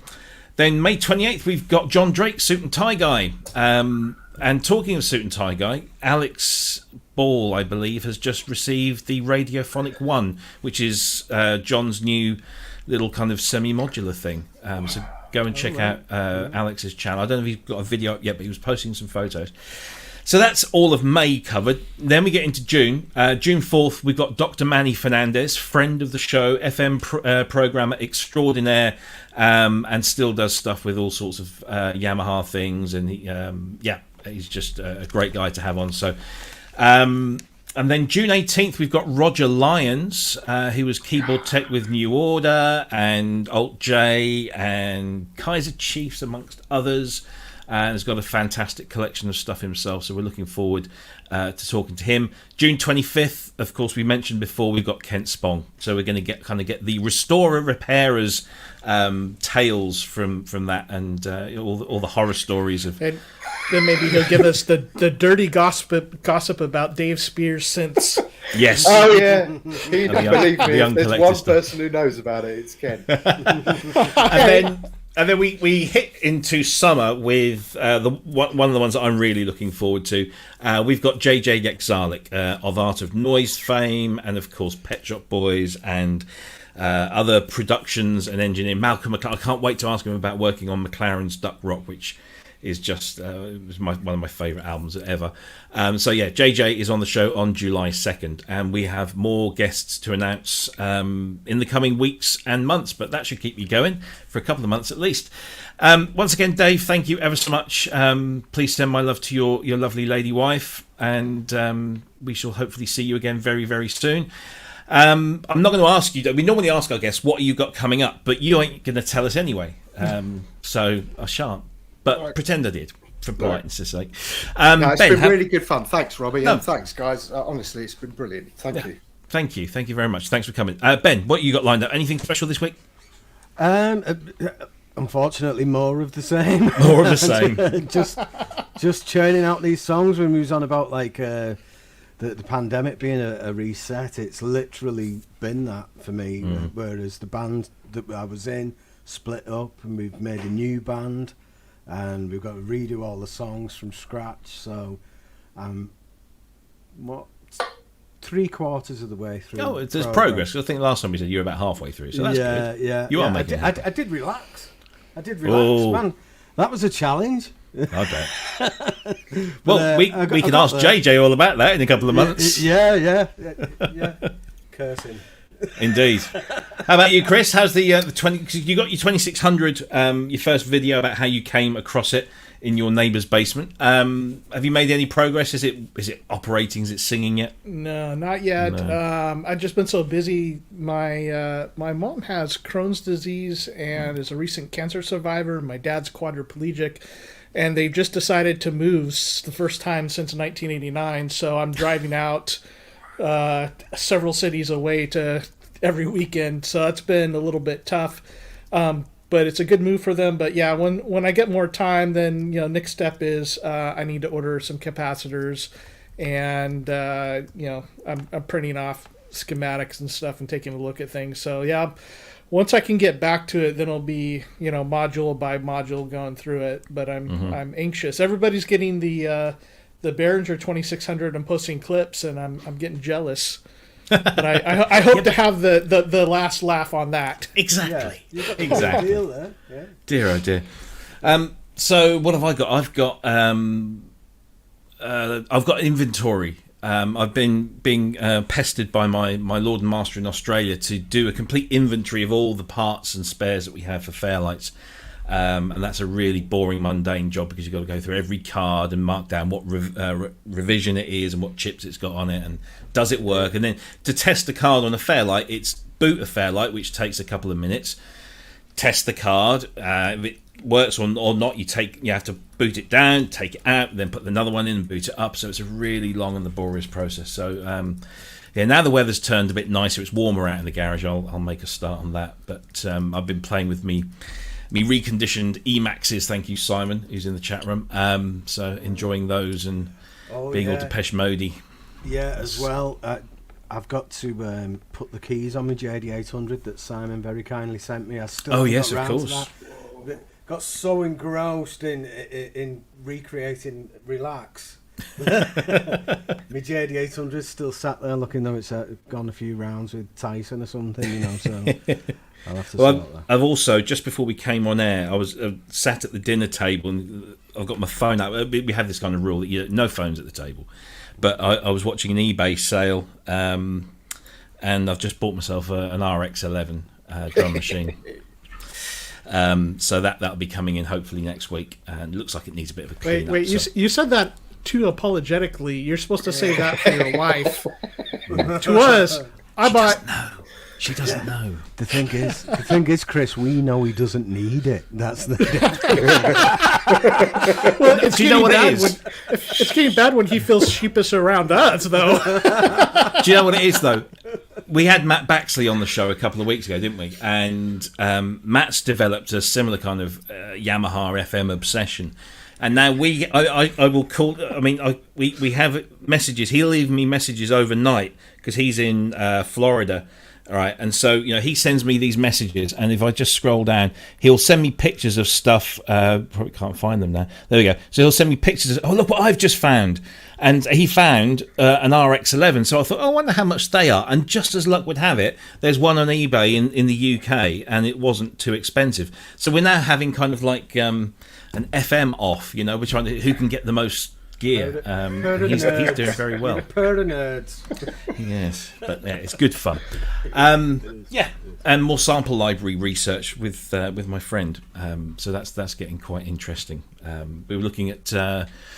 I threw them all away. All my future music and the mix, and what was the other one that used to get cover mount CDs in the 90s. You get all these music magazines with cover mount. See, and I binned a lot of them about 6 months ago and was clearing out the garage. I thought, I don't need these anymore, never use them. And looking online, people are paying handsome prices for these free discs. It's crazy. Wow. Anyway, right. Well, that's great. Thanks to everyone. Look, in the chat room as well, you've all been really fantastic, and your questions have been great. Thank you for joining. Yeah, and don't forget to hit the subscribe button and the like button. Somebody actually asked us in there, why don't we have the super chat feature where you can make donations to us? The reason is we don't have enough subscribers, so we need 1,000 subscribers before we can even qualify for that feature. So get subscribing, spread the word. If you're watching and you're one of our new members that joined after we kind of went viral at the weekend, then please subscribe to us. And also I just want to try and get this out, so if there is anybody watching that joined the group but hasn't been accepted yet, because I explained that we have this, it's a gatekeeping process to make sure that you're human and that you're nice. Basically, you agree to the rules, and that's it. But if you're waiting to be approved, it's because you haven't filled in the questions. So go back and fill the questions in, and then we can just approve you straight away. And welcome to the club. So if you want to find us, of course, as I said before, we are, of course, the Facebook page is where you get us most times. And then, of course, we also have Instagram and Twitter, where we'll share show announcements and other interesting things. And, of course, you can view all of our shows that we've done so far, including the specials. We've got all of those there. And, of course, you can email us there. And of course, don't forget to visit g4software.com, where you can buy all of Dave's products. And if you want to donate, that's the link, and it's in the description below. Thank you, everyone. Thank you, Dave. Thank you, Cryss. Thank you, Ben. Have a great Robbie. weekend. We will see you all same time, same place next week with John Bickle. And enjoy the weekend. Hope you have a good one. Take care. Bye-bye.